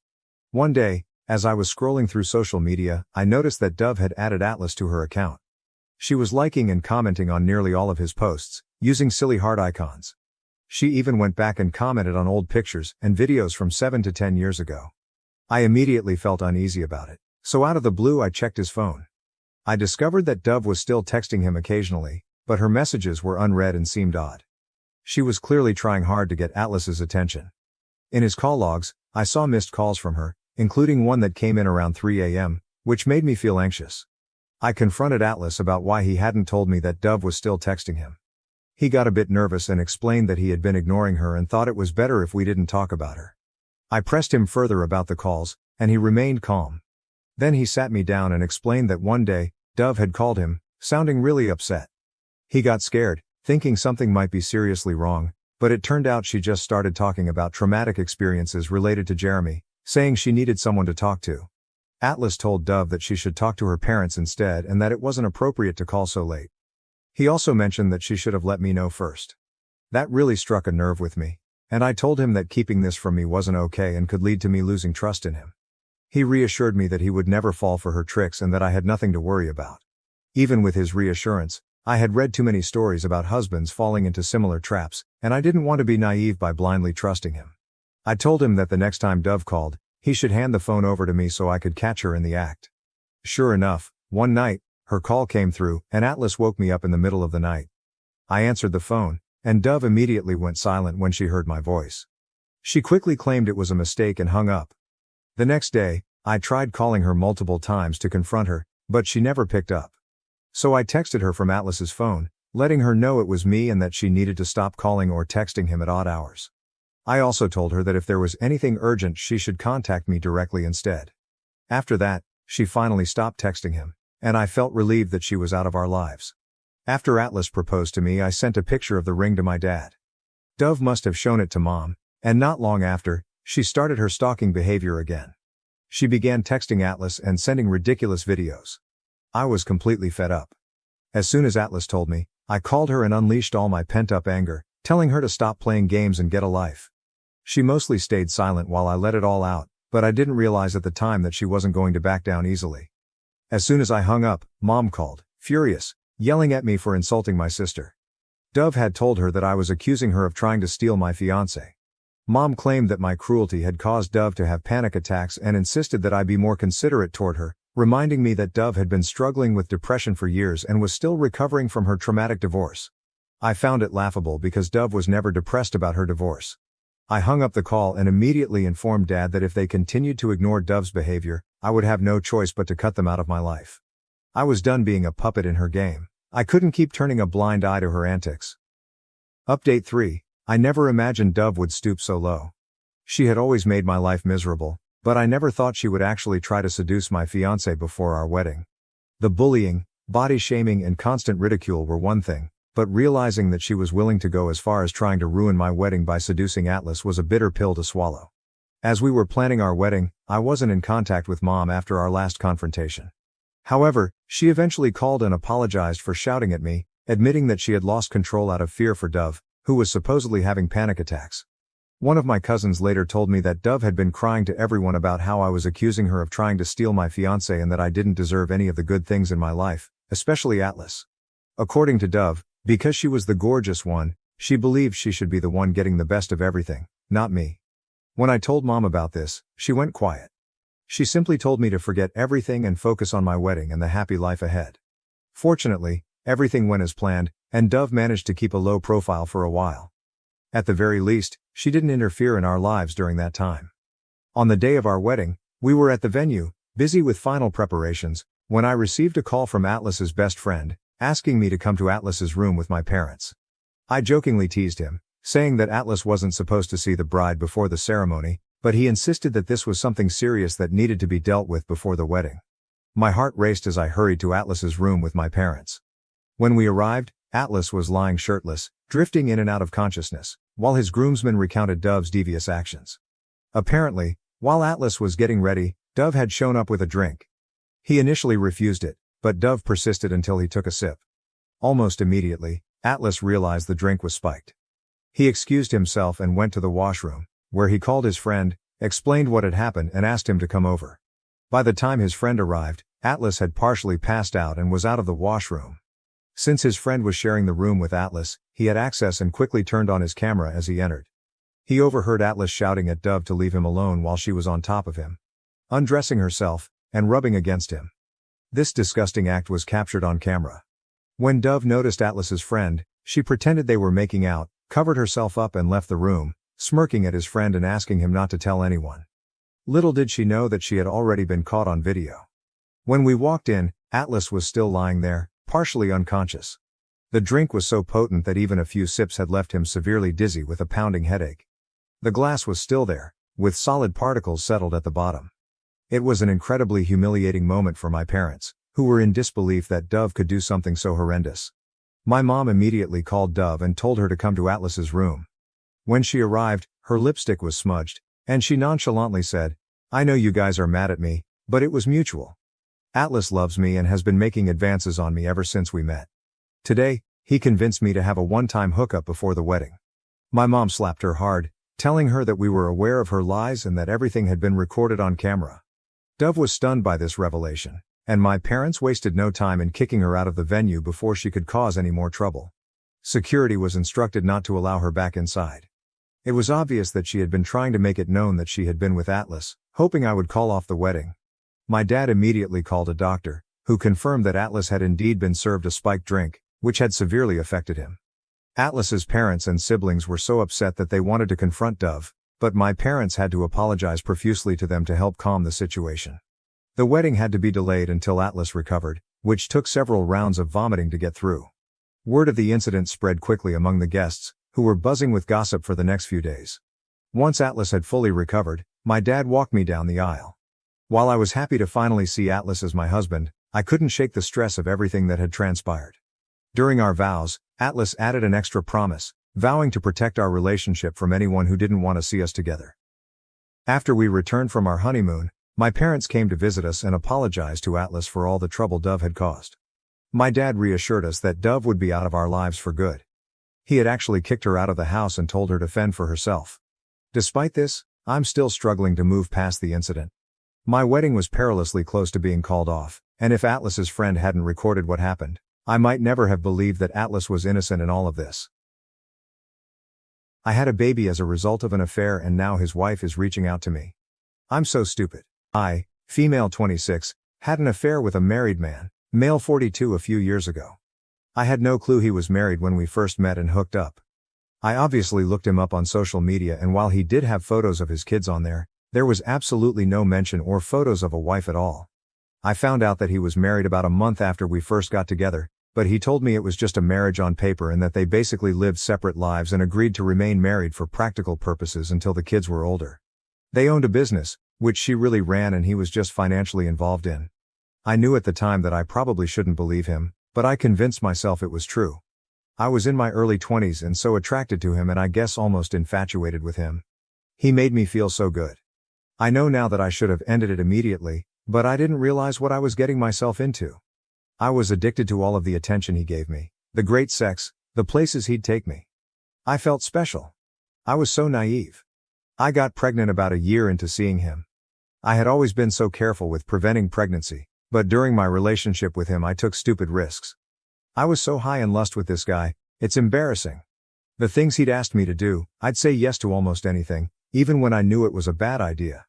I was in love with him, or I thought I was. I hadn't intentionally wanted to get pregnant. I would of course dream about being his wife and having a family, but I knew that wouldn't be a possibility while he had this arrangement with his actual wife. I didn't get pregnant on purpose with any intention of him leaving her for me, even if I wished that we could be a real, normal couple. I was surprised by how excited I was to be pregnant with his baby. I wanted that baby once I found out I was pregnant. The thought of carrying this baby of the man I loved was so special to me, but I knew he probably wouldn't feel the same. I told him I was pregnant and he told me I couldn't keep the baby. I expected his reaction, but I was devastated and it hurt me to my core that he didn't feel the same way I did. He offered to pay, to make a whole weekend of it somewhere exciting, what the F, and to buy me something special if I'd just please get rid of the baby. He explained that he didn't want any more kids and that he couldn't openly be a father to another kid when he and his wife were still pretending to be happily married to the outside world. I agreed to do what he wanted and we made plans for him to pick me up and find somewhere out of town to go get it done. I was all packed the night he was going to pick me up, but I started to feel really scared and really unsafe about the whole thing. I took my bag and checked myself into a hotel to hide because I couldn't go with him. I texted him to say I promised to never contact him again and to never name him as the father or go after child support if he'd promised to leave me alone. At first he tried to sweet talk me into doing what he wanted. When I didn't cave in, he said some very nasty things to me and that I essentially better never contact him again or show up at his door. I have a 2-year-old now. At times, it's been difficult, but overall we are thriving as best we can. I have kept my word about not naming him as the father or requesting child support. His wife contacted me on social media. Well, she's his ex-wife now. She wants to talk to me. She found out about me and told me that she divorced him 6 months ago. She wants her children to know their siblings and for my child to know his siblings. That's weird to me. I haven't responded back to her yet. I am unsure about how to approach this. How do I respond to this? I wonder if I'm being selfish by not exploring an option for my child to know his siblings, if she's being genuine about that.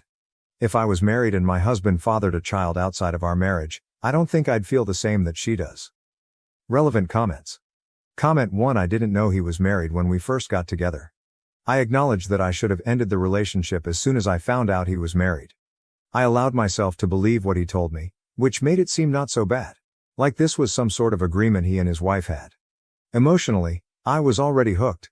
I'm not making excuses. I wouldn't say I was happy to bring a baby into this situation.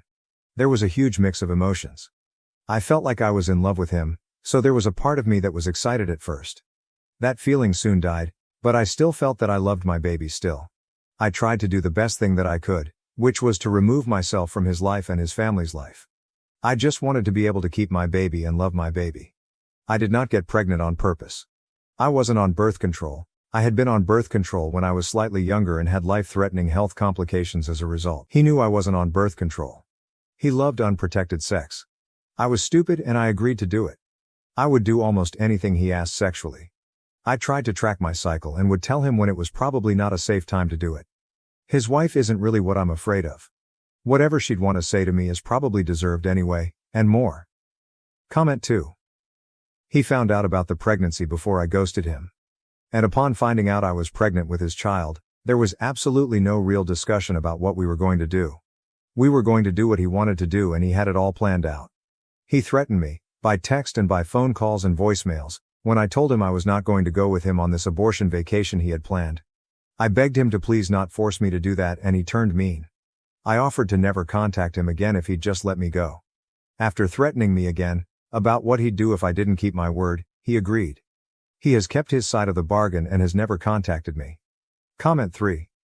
I've been assuming that she found out about me on her own, maybe saw something on his phone or computer and has probably known for a while before reaching out to me, if it's actually her.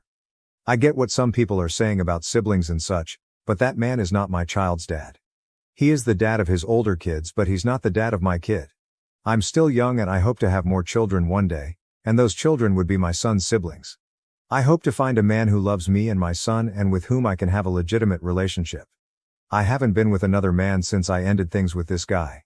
I actually just went on 2 dates for the first time very recently. I'm not desperate to find a man right now, but I hope to find real love one day. Those people are not my son's family. He's 2 and they're old enough to drive. So I don't think they're missing out on any sort of important relationship right now. I understand wanting to know your bio family, and I feel he can decide that later on when he's old enough to have a day. Depending on where we are in our lives at the time, he might not feel a need to know those people. I don't plan to lie to my son about his conception, but I don't think we need to involve ourselves with the man's ex-wife and teenage children at this time. Update 1. I made a post 3 weeks ago and things have only gotten stranger. I had an affair with a married man a few years ago. I regret it and I will never do anything like that ever again. I knew it was wrong from the very beginning, but he captivated me. I was naive. I allowed myself to believe when he told me they were pretty much just married on paper for the sake of their kids. I got pregnant and while he tried to talk me into getting an abortion, I ultimately decided to keep the baby. I have a 2-year-old little boy now. I promised this man that I wouldn't expose our affair and I wouldn't formally identify him as the father or request child support. I did that because he was becoming very nasty about the whole thing and I felt like due to the mess that I had created and the way I felt by the end of it, a clean break with no involvement with him would be the best thing for everyone. I moved back to where my family is, hundreds of miles from where he and his family live. About a month ago his ex-wife reached out to me via social media, claiming they had been divorced for 6 months and that she wanted our children to be able to know each other. Now their kids are teenagers, so I didn't really think they'd want anything to do with the toddler and the woman their father was having an affair with. It seemed odd to me. After posting here, I sort of decided that I wouldn't respond to her. I'd just ignore it. She just sent me one message, so it wasn't as if she was badgering me about talking to me or meeting me. On Friday night, I decided to message her. I don't really know why. I think it was really just for my sake so I could have the chance to apologize to her. I told her that I would be more comfortable speaking with her face to face since I couldn't trust that it was really her. She said she understood. I was too nervous to meet her in person, but we did a video chat. I didn't know what to expect, if this was all a ploy just to unleash her fury on me or what. I mean, I deserve that. She wouldn't be wrong to feel that way. It was really her. She told me she discovered our affair when she found communications between the two of us, after our relationship had ended. She told me I'm one of many women he had affairs with over the years and she knew about somebody even before he met me, but she didn't divorce him at the time. Finding out about my child was the final straw for her. I told her I was sorry for my relationship with her husband and admitted that I knew he was married. She graciously told me she forgives me and that while she harbored a lot of anger towards me initially, she ultimately blames her husband. I'm not blameless, but she chooses to not hate me, essentially. She said she couldn't have said this 6 months ago or a year ago when she first found out about me, but she has moved past that. She still has anger toward him, in addition to many other emotions surrounding him. She started pouring out her heart to me about their 20-plus year marriage and life together and it was very awkward because what do I even say?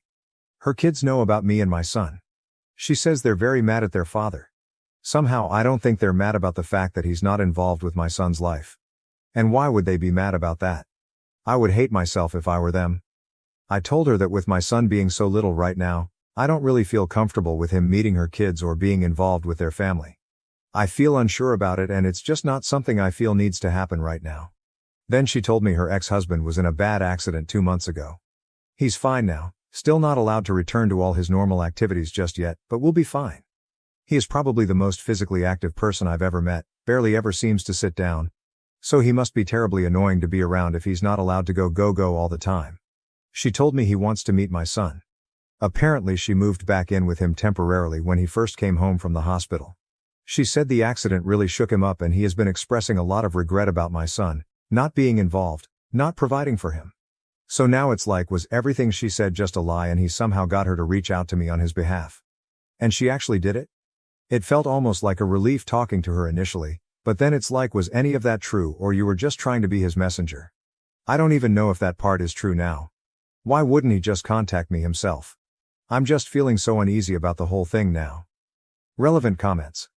Comment 1: I don't believe I have to involve his teenage children in my son's life. Maybe when my son is old enough to decide if he wants that. He is not named on the birth certificate and I do not receive child support from him. I have asked nothing of him, except to let me move away and not try to force me to have an abortion. I basically had to promise him to not contact him, not make him as the father, not request child support. If he truly wants involvement with my son, he can reach out to me directly and he can take the legal route to establish himself as our son's father. Comment 2. He did not legally sever his rights. He never established rights in the first place. He has no rights until he goes to court and establishes himself as the father. He is welcome to do that. Honestly, I wish my son did have a father who was involved in his life and loved him. Yes, this guy has faults, but he has plenty of positive qualities. He is really involved with his older children.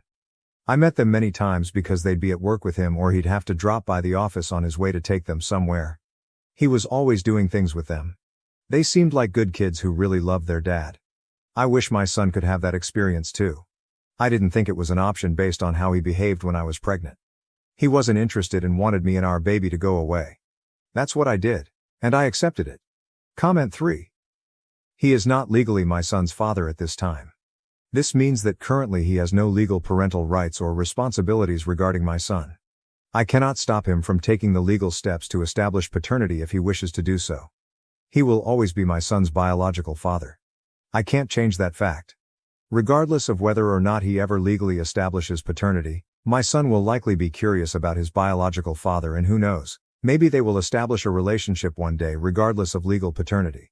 There is no way to say if I will meet a man who may want to adopt my son one day, thus becoming his legal father. It's something that I think would be nice, but nothing that I'm intent on doing. By choice, I've only been on 2 dates since my son was born and that was only within the year 2024. I realize that it will not be as simple as signing a piece of paper. Update 2. I posted about this a few months ago. To summarize very quickly, when I was fresh out of college I had an affair with a married man and father.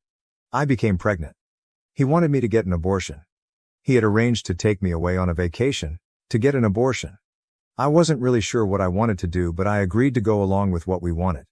At the last minute, when he was on his way to come pick me up, I told him I couldn't go through with the abortion. I just really didn't feel comfortable about his plan and how he was orchestrating everything. It scared me. I realized at that time how deep I had gone with this mistake, how screwed up the whole relationship was. He was really mad. He threatened me, said a lot of nasty things to me. I told him if he just left me alone and let me have my baby, then I'd leave him alone and wouldn't name him as the father or seek child support. I moved back home. I was living in a different state when I met him. I kept my word and I didn't name him as the father or seek to establish paternity. I have never sought child support. My child is 2 now. A few months ago his wife contacted me via social media. At first she made it seem like she wanted my child to have the opportunity to know his siblings. It was sort of weird since the siblings are teenagers. She said she had divorced him 6 months prior. I agreed to talk to her virtually, not in person. I felt that I owed it to her to apologize for what I had done. I do feel bad about it. But at the end of the conversation I told her that I didn't feel it was the appropriate time to connect my son with her kids.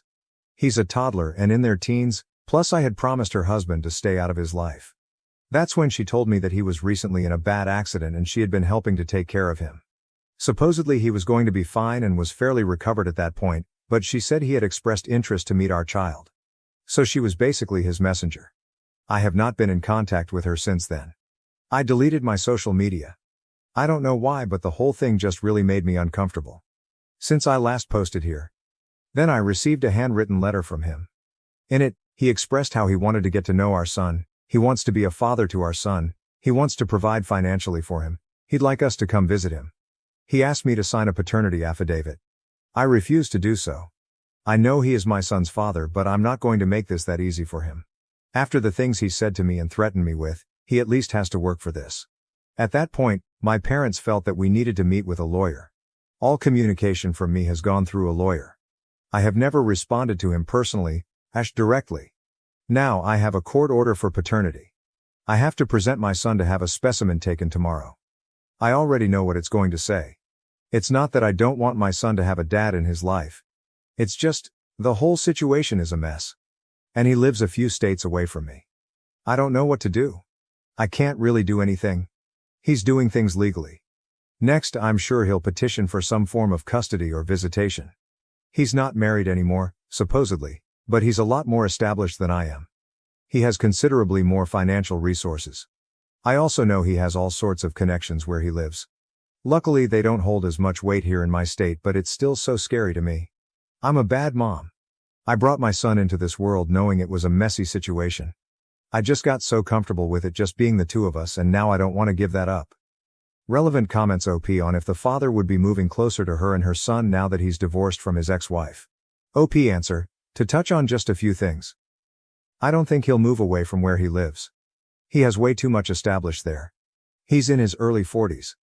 I don't know how this supposed accident, if that even really happened, has affected him, but he was incredibly physically active when I knew him. He only slept like 4 hours a night, took a 20-minute power nap daily, and rarely ever sat down. He was also highly involved in his children's lives. I'd even say overprotective, like a helicopter dad instead of the typical helicopter mom. Careless_welder_4048, how did he have time to cheat? OP answer, he only slept a few hours a night and moved at about 1,000,000 miles a minute. Everyone joked about it. Somehow he always had time to get up at 5 a.m., go surfing, do some work, take his kids to school, do some work, take his power nap, get coffee, pick his kids up after school and take them wakeboarding or some other sort of thing like that, do some more work, be at his kids' basketball game and so on and so forth. He literally never ever stopped. I was just another thing to help fill out his calendar to prevent him from getting bored. OP on the father's relationship with his ex-wife and their children. OP answer. I also don't think he and his wife had much of a relationship, although it wasn't quite as he described it to me. They lived in the same house, but I believe they lived pretty separate lives. He bought her a business to give her something to do and keep her busy. She was there most of the time. They didn't even go to their kids' activities together. He was always the one going. So I think that freed up time too. I don't think they liked being around each other, so she was happy to have him out of the house.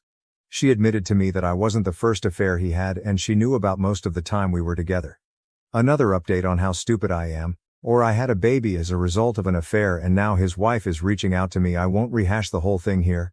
My previous posts are on my profile. I got pregnant from an affair with a married guy. He wanted me to have an abortion. I decided I didn't want one. He turned mean. I promised to not name him as the father, legally, or to pursue any sort of child support. I moved away from where he and his family were located. I'm about 12 hours away from him now, back where my family is from. I haven't reached out to him in over 3 years since. His ex-wife reached out to me out of the blue via social media, initially claiming she wanted to connect with me so that our kids could know each other. When I politely declined for the time being, as her kids are teenagers and my son is a toddler and we live states apart, she revealed she was really reaching out on behalf of her ex-husband who had supposedly had a change of heart about being involved in our child's life after nearly dying in an accident. I did not engage with her any further after that. It all made me feel very uncomfortable. Later, I received a letter from him in the mail. He asked to be involved with our son, to provide for him, etc. It still felt weird. I mean, he turned really mean and didn't want anything to do with me or our baby and hadn't made any attempt to contact me in years, and I was not hiding. His wife was obviously able to find me on social media and you can find my address online. I felt like if he was serious, he'd take the steps to establish paternity legally. And that's what he did. Around 1.5 months ago we were ordered to submit DNA samples for a paternity test. It took around 5 weeks to find out what I already knew it'd say. But now things are stalled for another several weeks for the next step in the court process. I haven't talked to him at all during this whole thing. I didn't respond directly to his letter. I do have a lawyer and everything is basically going through him now. Then without any warning, he just showed up at my home last weekend. Just knocked on the door like it was nothing. Basically, this is his son and he doesn't want to wait another 6 weeks for the court to inevitably order us into some sort of custody mediation anyway. His words. Why can't I just talk to him? I told him he made me uncomfortable and him just showing up at my house really made me uncomfortable. Honestly, I don't know what made me so uncomfortable. The fact that he showed up unannounced like that, or the fact that I instantly felt the same attraction to him that I had when I was with him and I didn't want to feel that at all. In some weird way part of me felt happy to see him and then another part of me was disgusted that I was happy. He said he doesn't understand why we can't just talk about this. He's not trying to take my son away from me, he just wants to be involved in his life and to help provide for him like he should have been all along. He's sorry he wasn't there when he was born. He's sorry he reacted the way that he did when I didn't go along with his plans to take me on an abortion vacation. Why can't I believe that he just wants to be a dad to his kid? I guess I agree with him. Why can't I just accept that he has had a change of heart? I can't trust myself. I can't trust my own judgment. I feel like if I easily let him into my son's life I'm going to end up regretting it and be made a fool of somehow. I've already made so many mistakes when it comes to him. He says it's stupid of me to not try to work it out amongst ourselves first. I'm giving so much control to the court. I don't know whether to believe that or to think it's just his way of convincing me to do what he wants. I know he will get some sort of visitation and eventual custody. Maybe it would be better if we try to come to an agreement, but he had the ability to sway me so easily. I'm so stupid when it comes to him. Nobody else has ever made me feel so foolish in my life. I want my son to have a dad. I admit it's probably selfish of me to want to keep him away. I just keep imagining having to spend weeks or months apart from my child while he's living with his dad 12 hours away and I can't stand the thought of it. I'm just feeling sad, stupid, and defeated. Relevant comments OP on if the father is actually divorced from his wife. OP answer, I checked the county records and they did actually get divorced. Mammoth_Might 8171. At this point you need to trust your lawyer, hopefully he is a good one. Make sure that your lawyer has all the facts, including how poorly he treated you when he found out you were pregnant. Do not communicate any more with your ex, especially since you know that you're incapable of making good decisions when he is involved.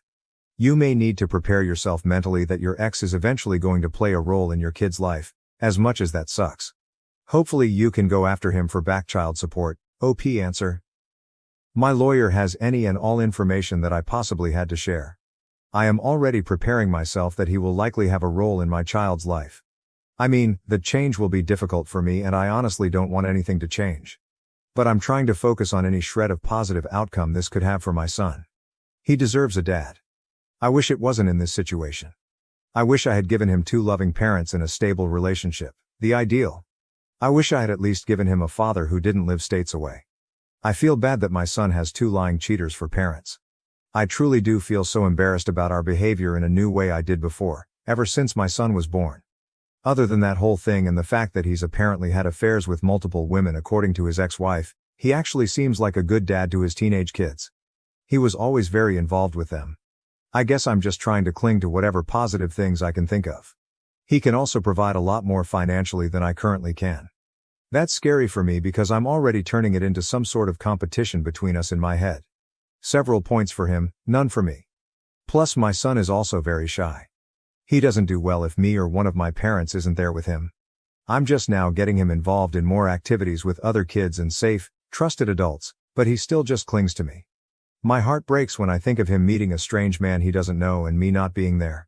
I want to be there. Plus I think that's how things normally go for him and to be perfectly honest that's how I used to be for him too. Just go along with what he wants. He was obviously expecting me when he showed up in person. He genuinely seemed surprised I didn't cave into his request right on the spot. The previous version of me probably would have. OP on how the father managed to find her address. OP answer. He sent me a letter in the mail previously. I googled myself and my address came up easily. Admittedly, I made no effort to hide myself after moving away. I didn't think I needed to. He had no interest in being involved with our baby and I promised to never contact him again. So I thought that was the end of it. His ex-wife told me he was in a bad accident when I talked to her. It's not too surprising based on his hobbies. He lives at like 200 miles per minute. According to her, she had to move back into their house to take care of him while he recovered.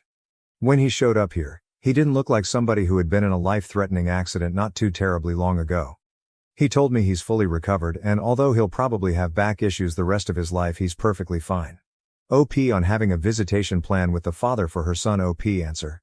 My lawyer says that other than creating a graduated visitation plan based on the fact that my son doesn't know this man, the fact that he hasn't been involved in his child's life for the last 3 years won't mean much to the court. Their ultimate goal is for a child to have 2 parents. I screwed myself over by not naming him as the father at birth or trying to establish paternity in any way. Had I done that and he fought it, neglected to pay court-ordered child support, etc., then we could have a better case as far as abandonment goes. He is putting in the effort to establish paternity now, is willing to pay child support, so he says, and is presumably going to tell the court he wants to see his kid, and this is going to reflect positively for him, despite not being involved for 3 years. New update. Since everyone got mad at me for posting a recap of my situation in my previous posts, I won't even go there. If you're interested in the backstory, you can read my previous posts. All I will say is that I have a 3-year-old son who was conceived in an affair I had with a married man. After initially making me promise to not contact him, to not name him as the father, and to not request child support, my child's father has been pursuing involvement in our son's life over the last several months. He lives states away, and most recently he showed up at my house to try to convince me to work things out directly with him. Since the last time I posted, we've recently had a mediation session and he's met our son twice. At this time, he will have supervised visitation, with me present. Because he lives states away, he is required to come here to see our son. It will not be on a weekly basis due to the travel. He will see him during 2 weeks of the month, 2 times each week, for a total of 4 visits a month plus 2 video calls a month. This will last for 6 months. The next step will be for him to continue that schedule, but to have unsupervised visitation during which he cannot remove him from the area, for another 6 months. After a year, we agreed to have another mediation session to determine next steps, with the goal, his goal, of being able to have my son at his home for short overnights. I'm not even ready to discuss that. He's already suggesting I can come for the first few times. I don't like the sound of it at all. We also have the option to request another mediation before 1 year, and something tells me he's going to pull that. I also have an order for child support. While he is in agreement with paying child support, it will have to work through the court system before becoming official and for me to start getting the regular payment. He wrote me a large check in the meantime. I was hesitant to accept it. Not that I don't think my son deserves it, but now I'm just always worried I'll say or do the wrong thing legally, completely unknowingly, and shoot myself in the foot. Like, am I obligating myself and my son to anything by accepting this check? Can he somehow spin this against me? Of course he was not in favor of the 6-month plan, and while he does understand that my son should not just go off with a stranger upon first meeting him, he wishes we could speed it along a little more, but 6 months was what we were able to agree on. He wanted to fly us both to where he lived so he could spend a week or 2 getting to know our son, but I don't feel that's appropriate at this time. Perhaps in a few months, or around the holidays, depending on how things are going. It would be too much too soon. The initial 2 meetings went pretty much just as I thought they would. My son is extremely shy. He wanted to hide behind me most of the time. Then when he would venture out from behind me, as soon as his dad would say anything to him, he would scurry back behind me and just stare at his dad blankly without saying anything. He came out of his shell a little bit, however he has still not said a single word to his dad. He just pretends like his dad isn't there and only talks to me. I will say that his dad is being patient and understanding as far as that goes. If he's frustrated, he's not showing it. He did suggest that maybe our son needs to get out more, go to daycare more of even preschool instead of spending so much time with me and my parents. He's very delighted with how much our son looks like him and how much he favors him over me. The one thing that did bother me is that I already told him I wanted to be very careful and mindful of how we informed our son, this little barely 3-year-old boy, that this man complete stranger is his dad. He said sure, yeah. Then at the first meeting he introduced himself as dad. Since then I've been trying to help my son understand.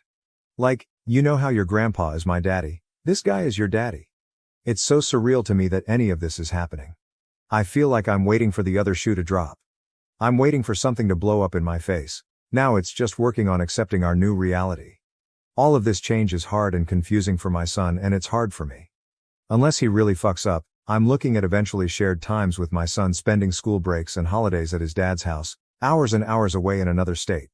It won't happen tomorrow, but it will happen in the most likely reality. I just hope he stays committed. If he can be a good dad to my child, then my child deserves that, no matter how sad sharing him makes me. If he breaks my son's heart, that'll be another story and I won't accept that so readily. Relevant comments. OP on the times when her son has to go visit his father and what the courts are deciding on. OP answer, they haven't ordered him to visit his father in his state. But eventually, that will probably happen. Talking elementary school age. Worldly promise 675. I hope it all works out as well as it can given the circumstances. Your son and his well-being is definitely top priority. The baby daddy seems really pushy and doesn't like boundaries, so it does not seem he's changed much. OP answer, he's used to getting his way. I'm doing my best to not just roll over but also learn to compromise. Imalela, are you concerned that he may also try to push the idea of reconciling romantically? It sounds like you are focused on your son and he's focused on getting his way. OP answer, I don't know. He hasn't really given me that impression. He's given me compliments. He's tried reminding me of some of the good times we had together. But I see that as all part of his schmoozing to just get me to do what he wants, not to get back together with me. OP on getting a therapist for her son. OP answer, yes, I'm working on finding a therapist for him. I realize I should have started that process before this all went into action. My fiance's best friend ruined my life. How we stood up for each other and cut off the toxic relationship. My fiance has the biggest heart, would literally give you the shirt, pants and hat off his body if you asked for it. He's a recovering people pleaser, and I get it because I also used to be a people pleaser. We've been together for 5+ years.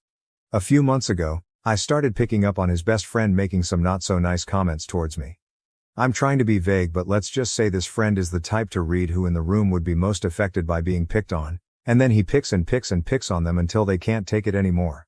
Nobody ever really holds him accountable for this, and unfortunately I have somehow become his favorite target.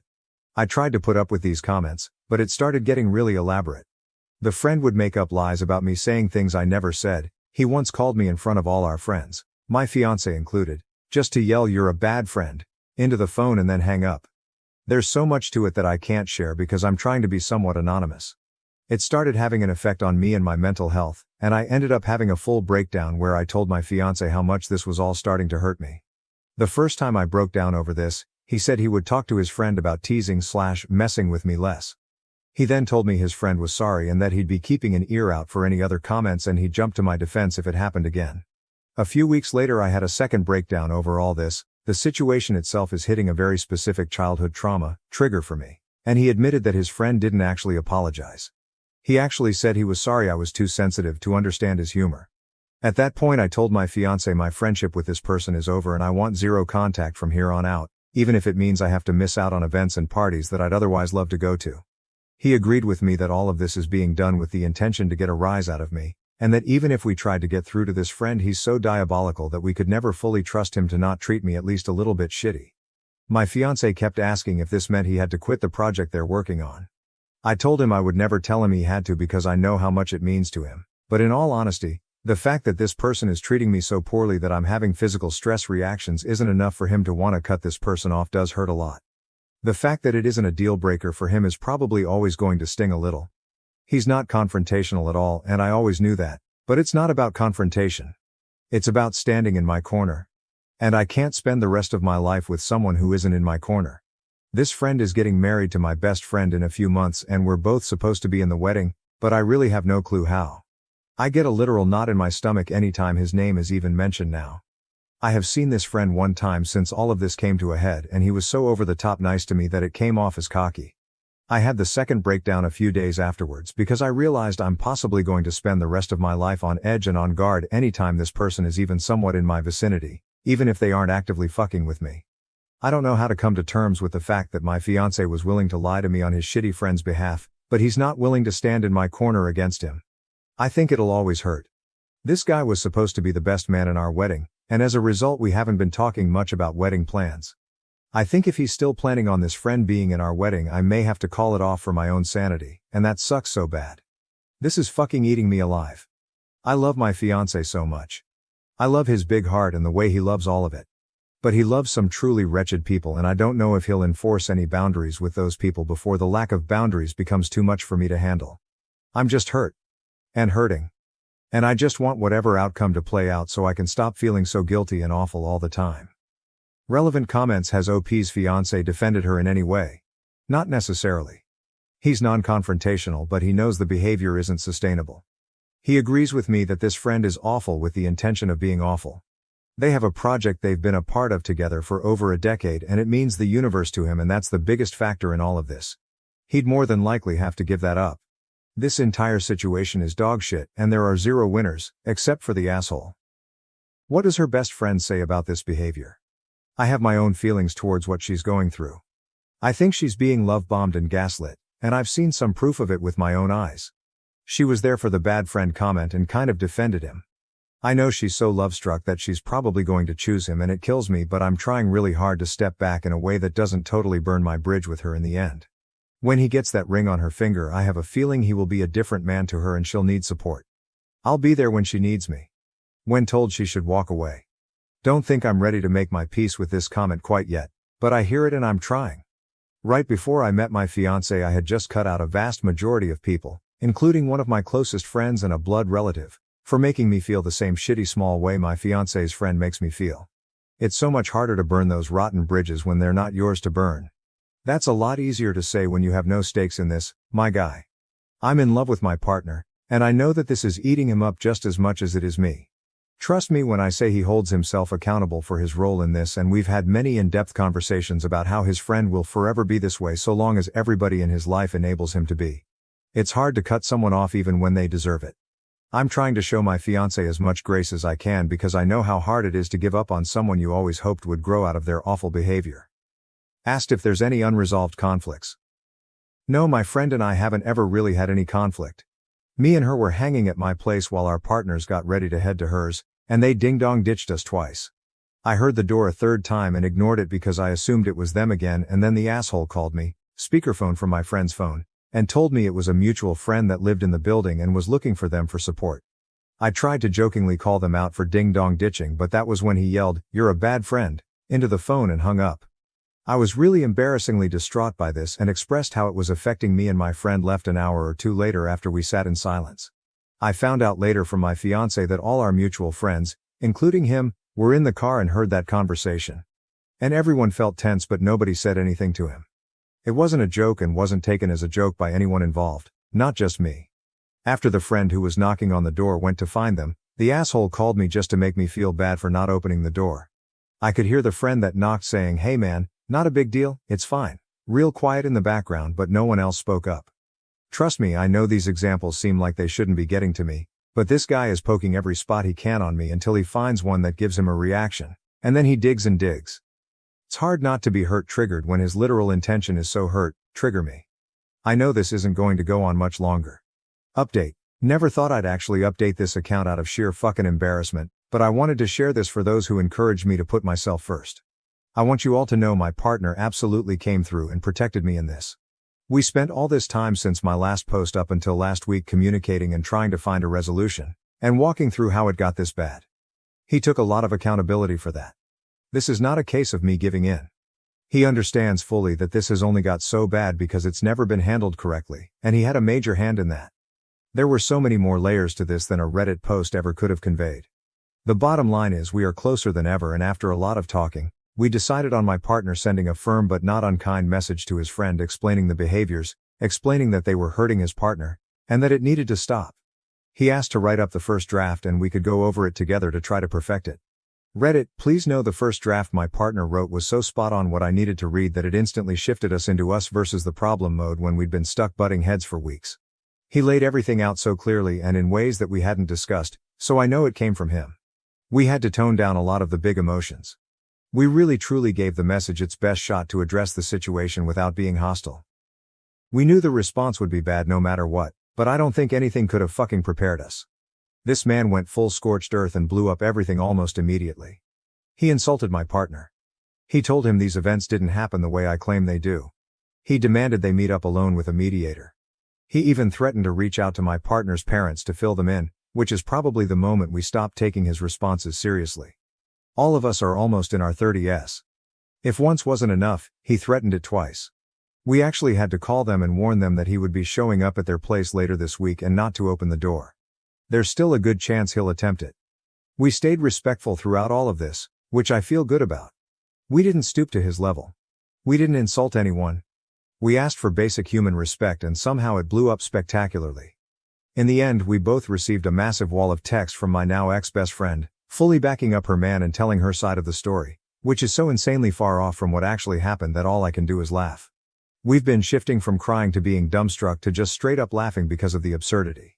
I went into this thinking she was brainwashed, but it turns out I was wrong. They're a perfect match. I wish them all the best. I am sending them one last message setting the record straight, which my partner and I decided together was the best approach apart from just ghosting. Before moving on from this entirely, I'm going to make it very clear this is done. Zero contact indefinitely and I will never look back. My partner and I both deserve way better friends and we both see that so clearly now. I am so fucking glad I learned my friend's true colors before we dropped $800 on a hotel for their wedding. Thank you to everyone who was kind. Not only did I put myself first in the end, but my partner did too. We're going to take this week in stride and process it all, grieve the friendships we once thought were forever, and at the end of the week we have a conveniently timed vacation to my partner's family cottage. I think we're going to come out of this stronger, because we already feel it. Again, thank you to those who had something productive to say. And I've made my peace with all the rest. I guess if the guy does something else outlandish, maybe I'll update, but for now, this chapter is closed and I'm so ready for it to start collecting dust. Relevant comments. When told victims of abusers do a 180 in their behavior to explain why her best friend is acting the way she is and chose the ex-friend's side, I definitely went into this thinking exactly what you just laid out.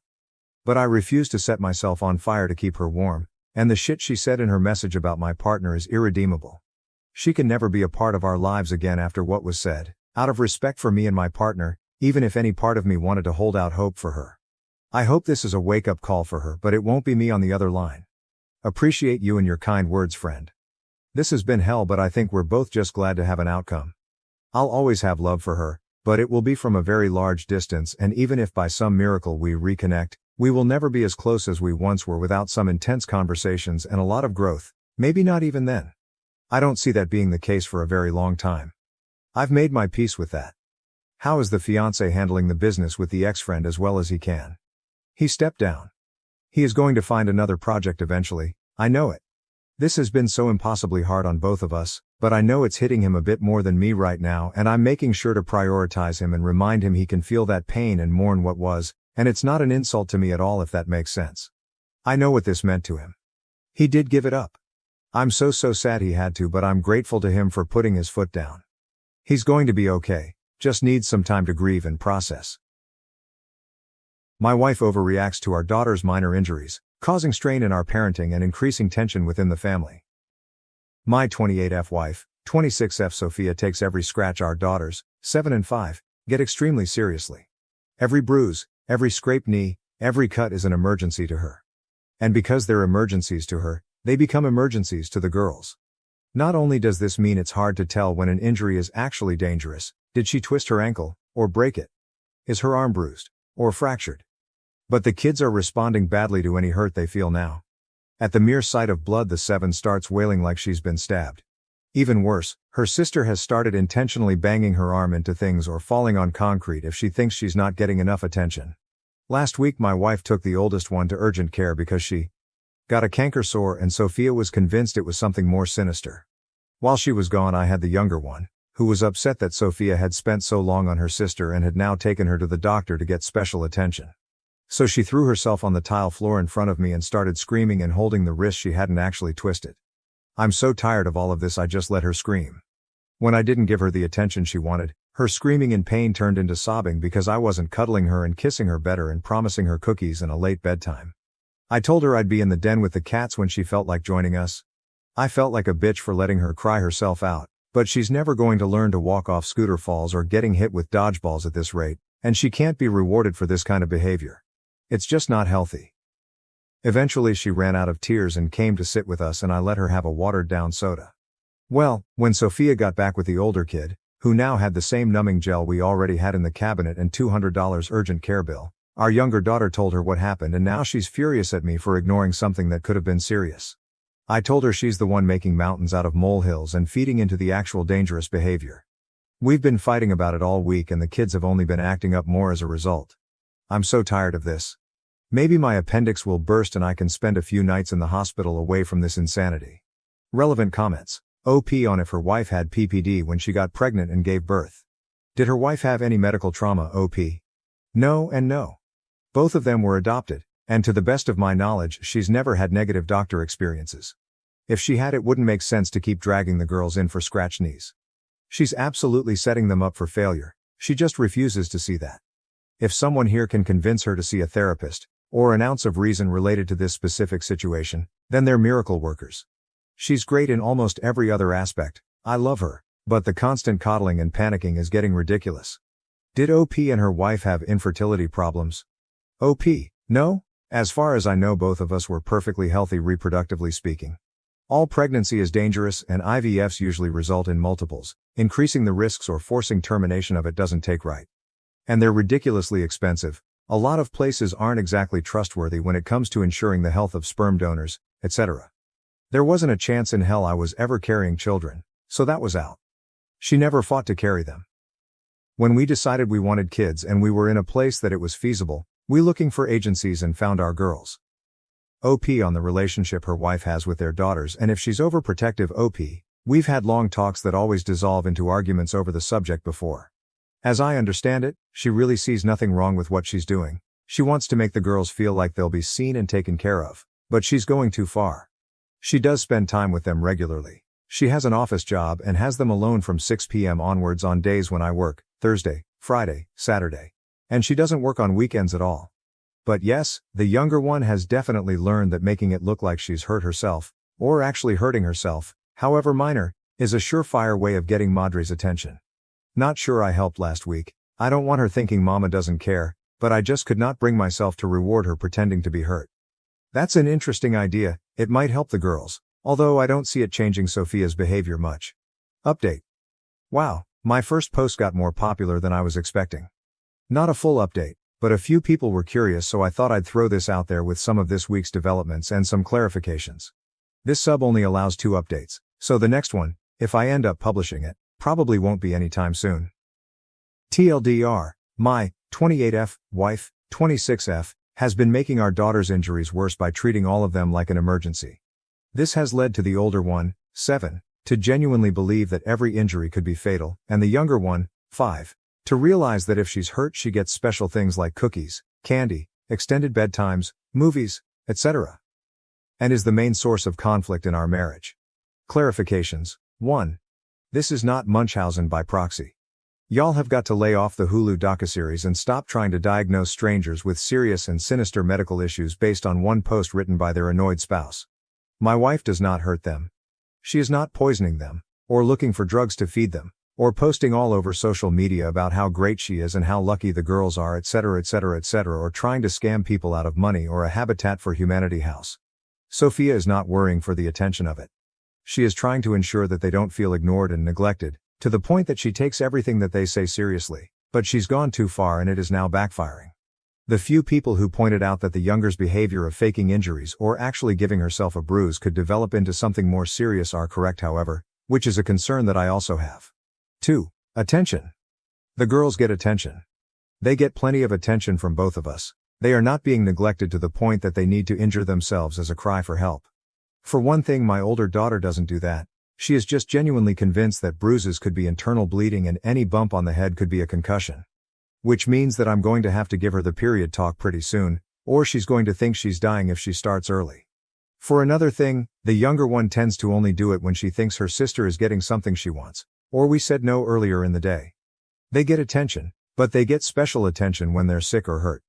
Someone in the comments last time, don't remember the name, suggested flipping it to discourage the younger girl's behavior, by essentially taking away fun things and forcing them to rest when they're sick or hurt. A few other people suggest pain charts of some variety, or first aid classes. Those might help with the older one and Sophia herself. That was probably the most viable advice I got, however well-meaning and true a lot of other stuff was. 3. Therapy right now is not an option. You can suggest it all you want, I can and have suggested all I want, but as of right now it will not be happening anytime soon.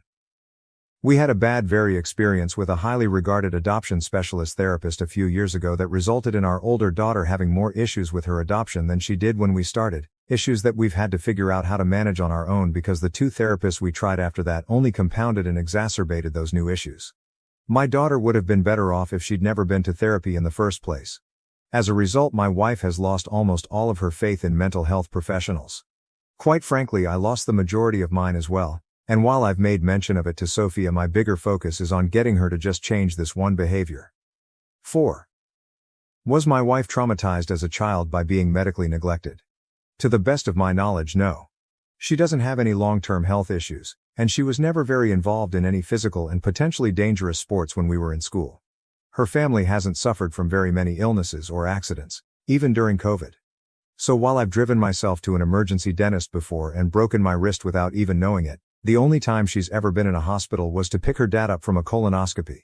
At least before she started taking our daughters in for benign bumps, bruises, and cuts. 5. No, my wife does not have anything postpartum. The actual update. After a couple of other comments brought up how my girls behave away from us, I decided to ask. My wife works a normal 9-5, while I work 3/12s from 6 p.m. to a.m. on Thursday, Friday, and Saturday. During the winter they have school and daycare respectively. This winter the younger one will be in kindergarten though, and during the summer they both go to daycare from about 8 a.m. to 4 p.m. on my workdays, and just in the mornings on other days as needed. I do drop-offs and pickups. When I picked them up on Monday, I decided to ask one of the caretakers how the girls had been behaving.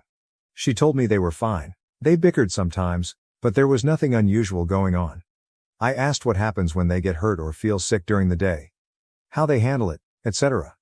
I didn't tell them about my wife. I didn't want to be telling tales out of, or at, school.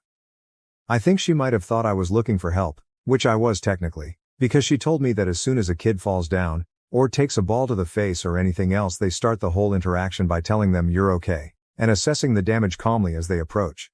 Even if the kid is bleeding, they don't react. They say something like, "Wow, that looked kind of scary. I bet it surprised you. Let's see your arm/leg/whatever." She basically wrote me a script.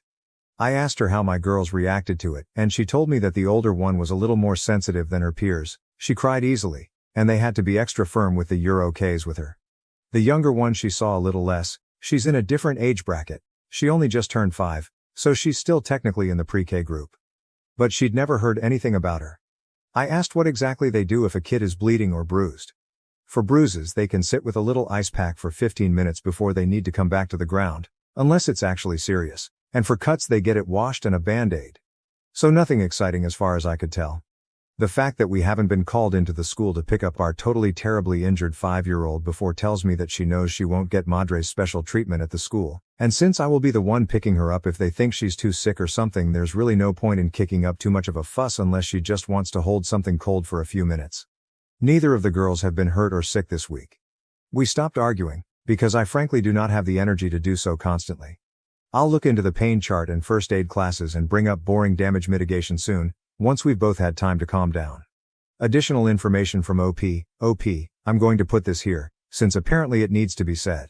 I am aware that saying it's okay or you're okay the way the daycare workers do is a good idea. This is what I have been trying to implement for a long time. Even if a child is genuinely hurt, adults need to remain calm to keep the child calm. If an adult is upset, then the already upset kid will become more upset, and if that kid isn't upset, then they will be when they see their parents freaking out. I am not looking for excitement. I genuinely have no idea how you read my post and got that impression. None. If I'm playing checkers, you've started a game of chess. I am trying to end the excitement. When I said nothing exciting in my post, it was not because I don't want to implement something boring, it's because I do. I very much want my kids being hurt to stop being exciting or rewarding. That is the entire point of everything here. Of a week of arguing, of every other argument before this one. There was no one working up my older daughter. The younger one wasn't getting rewarded. If anything, being hurt at daycare got her essentially a timeout with an ice pack, or rubbing alcohol and a pat on the back. That is a good thing. That is what I want. OP on communicating with her wife about their daughters on how to react if they got hurt. OP, I've talked with her a lot about it. It used to start when she was already working up because one of the girls was hurt or something, and I'd try to calm her down and help the girls calm down. She'd be so keyed up that it would turn into a fight fast. So after a while I stopped trying to interfere at the time, because us arguing while one girl and inevitably the other cried wasn't exactly helpful. After that I started waiting until after all of the excitement of the emergency had passed by to bring it up. Especially when the younger girl started intentionally falling or bumping into things. I'd try to tell her that making a huge deal out of every scrape was just making things worse and the girls needed to figure out how to self-regulate and tell if they were actually hurt or not. She would accuse me of being callous and tell me she wasn't going to make our daughters feel helpless, hurt and abandoned. And no matter how hard either of us tried is dissolved into another argument. My delusional stepdad ruins my $900 prom dress out of spite. Now we're taking him to court for the damage, and the drama unfolds. My delusional stepdad deliberately destroyed my $900 prom dress because I refused to give his golden child son money for his prom outfit. He got what was coming to him. I've never posted here before, but I really need advice because I'm so upset and have no idea what to do. I'm only 17 and not sure if there's any legal action I can take. For some context, I live with my biological mom and her husband since my parents separated and were never married. I originally lived with my dad from the age of 2. He won custody in the custody battle, but he later lost custody after a severe work accident left him paralyzed, making it impossible for him to take care of me. I still see him every weekend and spend the entire summer with him. When I was 10, I moved in with my mom, her husband, and their 2 sons, one stepbrother and one half-brother. Ever since then, my stepdad has made it clear, both directly and indirectly, that I've disrupted their lives by re-entering my mother's life because I'm just another person they have to take care of. I've been working since 10th grade and have been saving up for my senior year in college since last year with the money from my job. My mom and her husband made it clear that my mom would only help with the basics like my graduation cap and gown, senior dues, and senior class photo. Everything else, like prom, I'd have to pay for myself. I earn about $400 every 2 weeks from my job, which I've been saving entirely. And I make extra money by doing nails, around $100 a week plus tips, which I use for spending money. Since it's my senior year and the last year of high school, I wanted to go all out for prom, so I set an $800 budget for my prom dress. My prom is in April, and I wanted to get my dress early since the really cute ones sell out fast. So, I went prom dress shopping in December and found a gorgeous dress that cost $890. It's dark green with a long train, rhinestones embedded into it, and glitter throughout the fabric. When I first showed my mom and stepdad the dress, they asked how much it was. My mom said she wouldn't pay for a dress that expensive, but I told them it was fine because I had more than enough money saved up to buy it and would still have plenty left, $23,000 to be exact, though only my mom knows that. My mom said I could get the dress and that it was very pretty. However, my stepdad said it was irresponsible and a waste of money, and that I should use it for better things like helping out the family and paying some bills, suggesting I get a cheaper dress for no more than $300.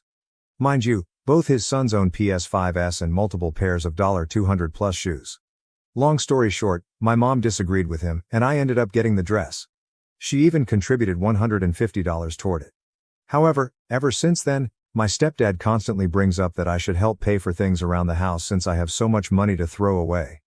But my mom always shuts him down, saying that I work hard for my money and that I already help out by paying for Netflix, Amazon Prime, and Hulu bills, while my 18-year-old stepbrother doesn't pay for anything. Last Saturday, we had a huge argument because my stepdad suggested that I should help my stepbrother pay for his prom, to which I firmly said, no. He later called me selfish and said it wasn't fair that I get an expensive outfit while his son doesn't. I guess I responded with some snark, saying, that's not my child or my problem. He then tried to complain to my mom, who sided with me, saying that if anything, he should pay for his own son's prom. Well, today, I woke up from a nap and noticed my prom dress was missing from my closet. It was right at the front, so I immediately noticed it was gone. I asked my stepdad if he'd seen it since my mom was at work, and he told me with a condescending smile that he was washing it. I immediately ran downstairs and saw my dress being washed on the heavy-duty cycle. I canceled it right away, but the damage was done. Most of the rhinestones had fallen off, the glitter had washed out, and the entire dress was mangled. I took one look at it, then threw it in a trash bag and left for my friend's house, taking the dress with me. I texted my mom and sent her pictures, but I'm currently at my friend's house, lying on her bed. Her parents hung the dress outside to air dry so that my stepdad can't blame them if it was dried in the dryer. I know he did this to spite me because he never washes clothes, cooks, or does anything around the house since he considers himself the man of the house, so there was no reason for him to be washing my dress, even if it needed washing. Is there anything I can do? I realize neither of them can replace it, considering their difficult financial situation. I'll keep you all posted when mom gets home. So far my stepdad has called twice, but I haven't picked up, and my mom's at work and unable to take calls. Edit. I'm not sure how to add updates, so I'll just include an edit. My mom and I just spoke on the phone, and she's furious and on her way home. My friend, her dad, and I are heading to my house now, and my mom said she was going to call the cops as soon as she finished talking to me, so they might be there by the time I arrive. We've taken pictures, and my uncle, who is my mom's brother, will be over by 8 because I contacted him while he was at work. I've been considering your suggestions about withdrawing my money from my account, and I discussed it with my dad, who told me I could stay with him. Edit/update 2. When I got home, my friend stayed in the car while her dad walked me in, and my stepdad was already gone. However, the police were at the house.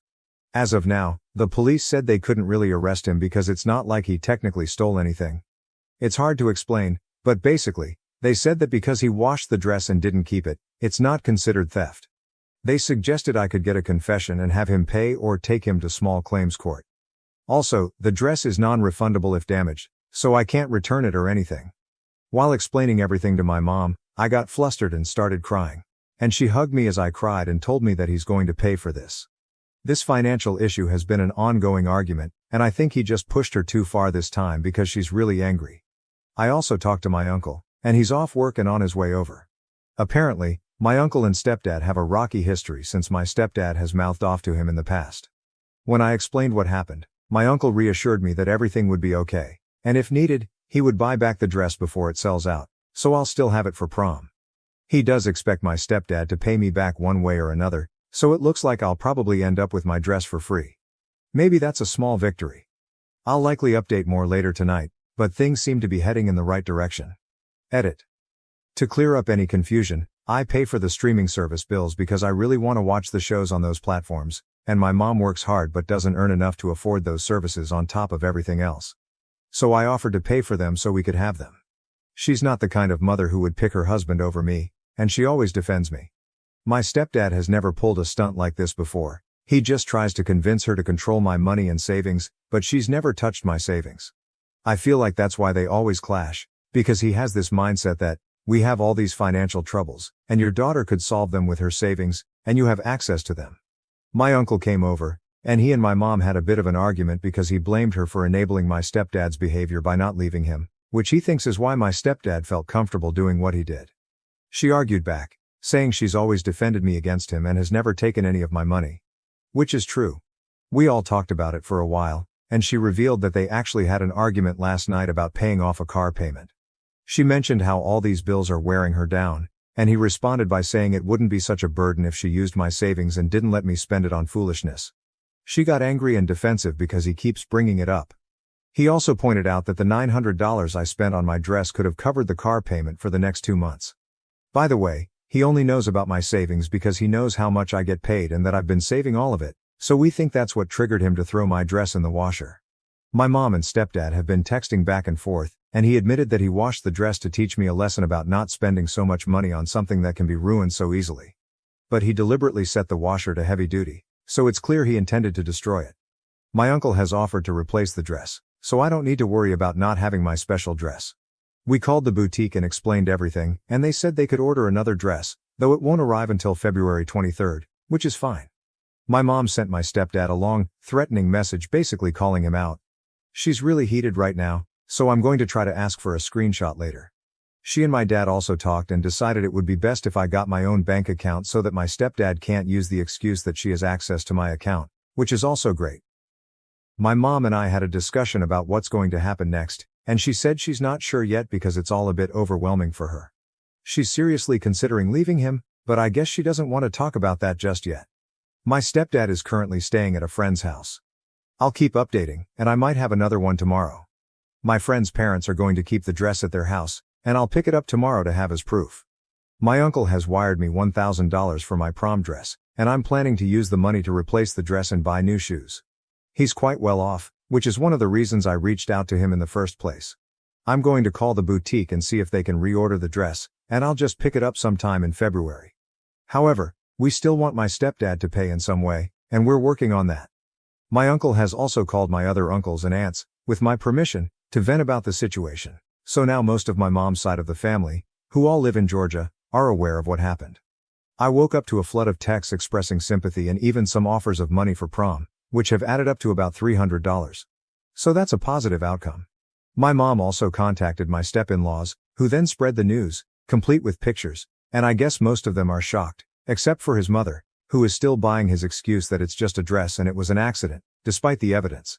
I also got a call from my stepdad's sister, who expressed sympathy, and through our conversations, I learned that my stepdad has been asking a lot of his family for financial help because, for some reason, he's bought so many things on credit that he can't keep up with the payments. My mom called my stepdad for answers, which we recorded, and he's basically trying to blame her, saying that if she hadn't pissed him off last night, he wouldn't have done it. He claimed he was trying to teach me a lesson about being responsible with money and that he had planned to lecture me afterward. My mom has now broken up with him because he blamed her for caring more about me than him, which is bizarre. This led to an argument where my mom said, "You think I care about her more than you?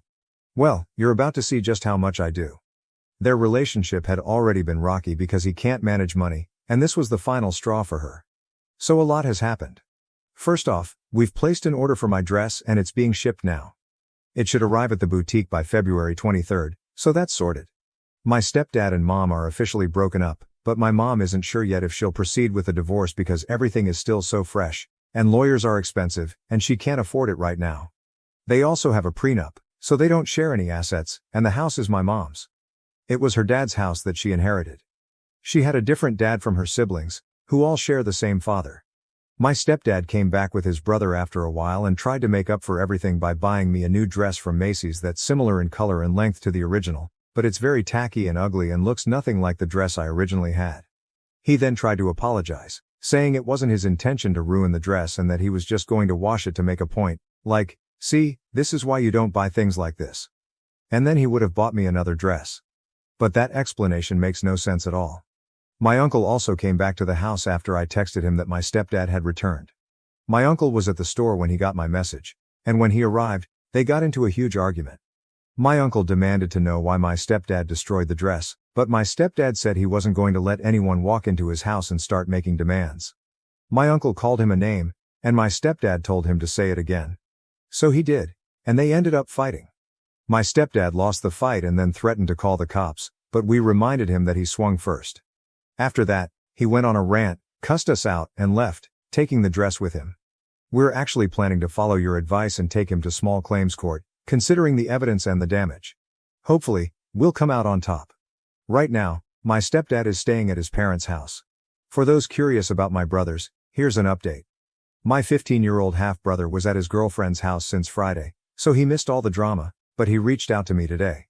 I love him so much.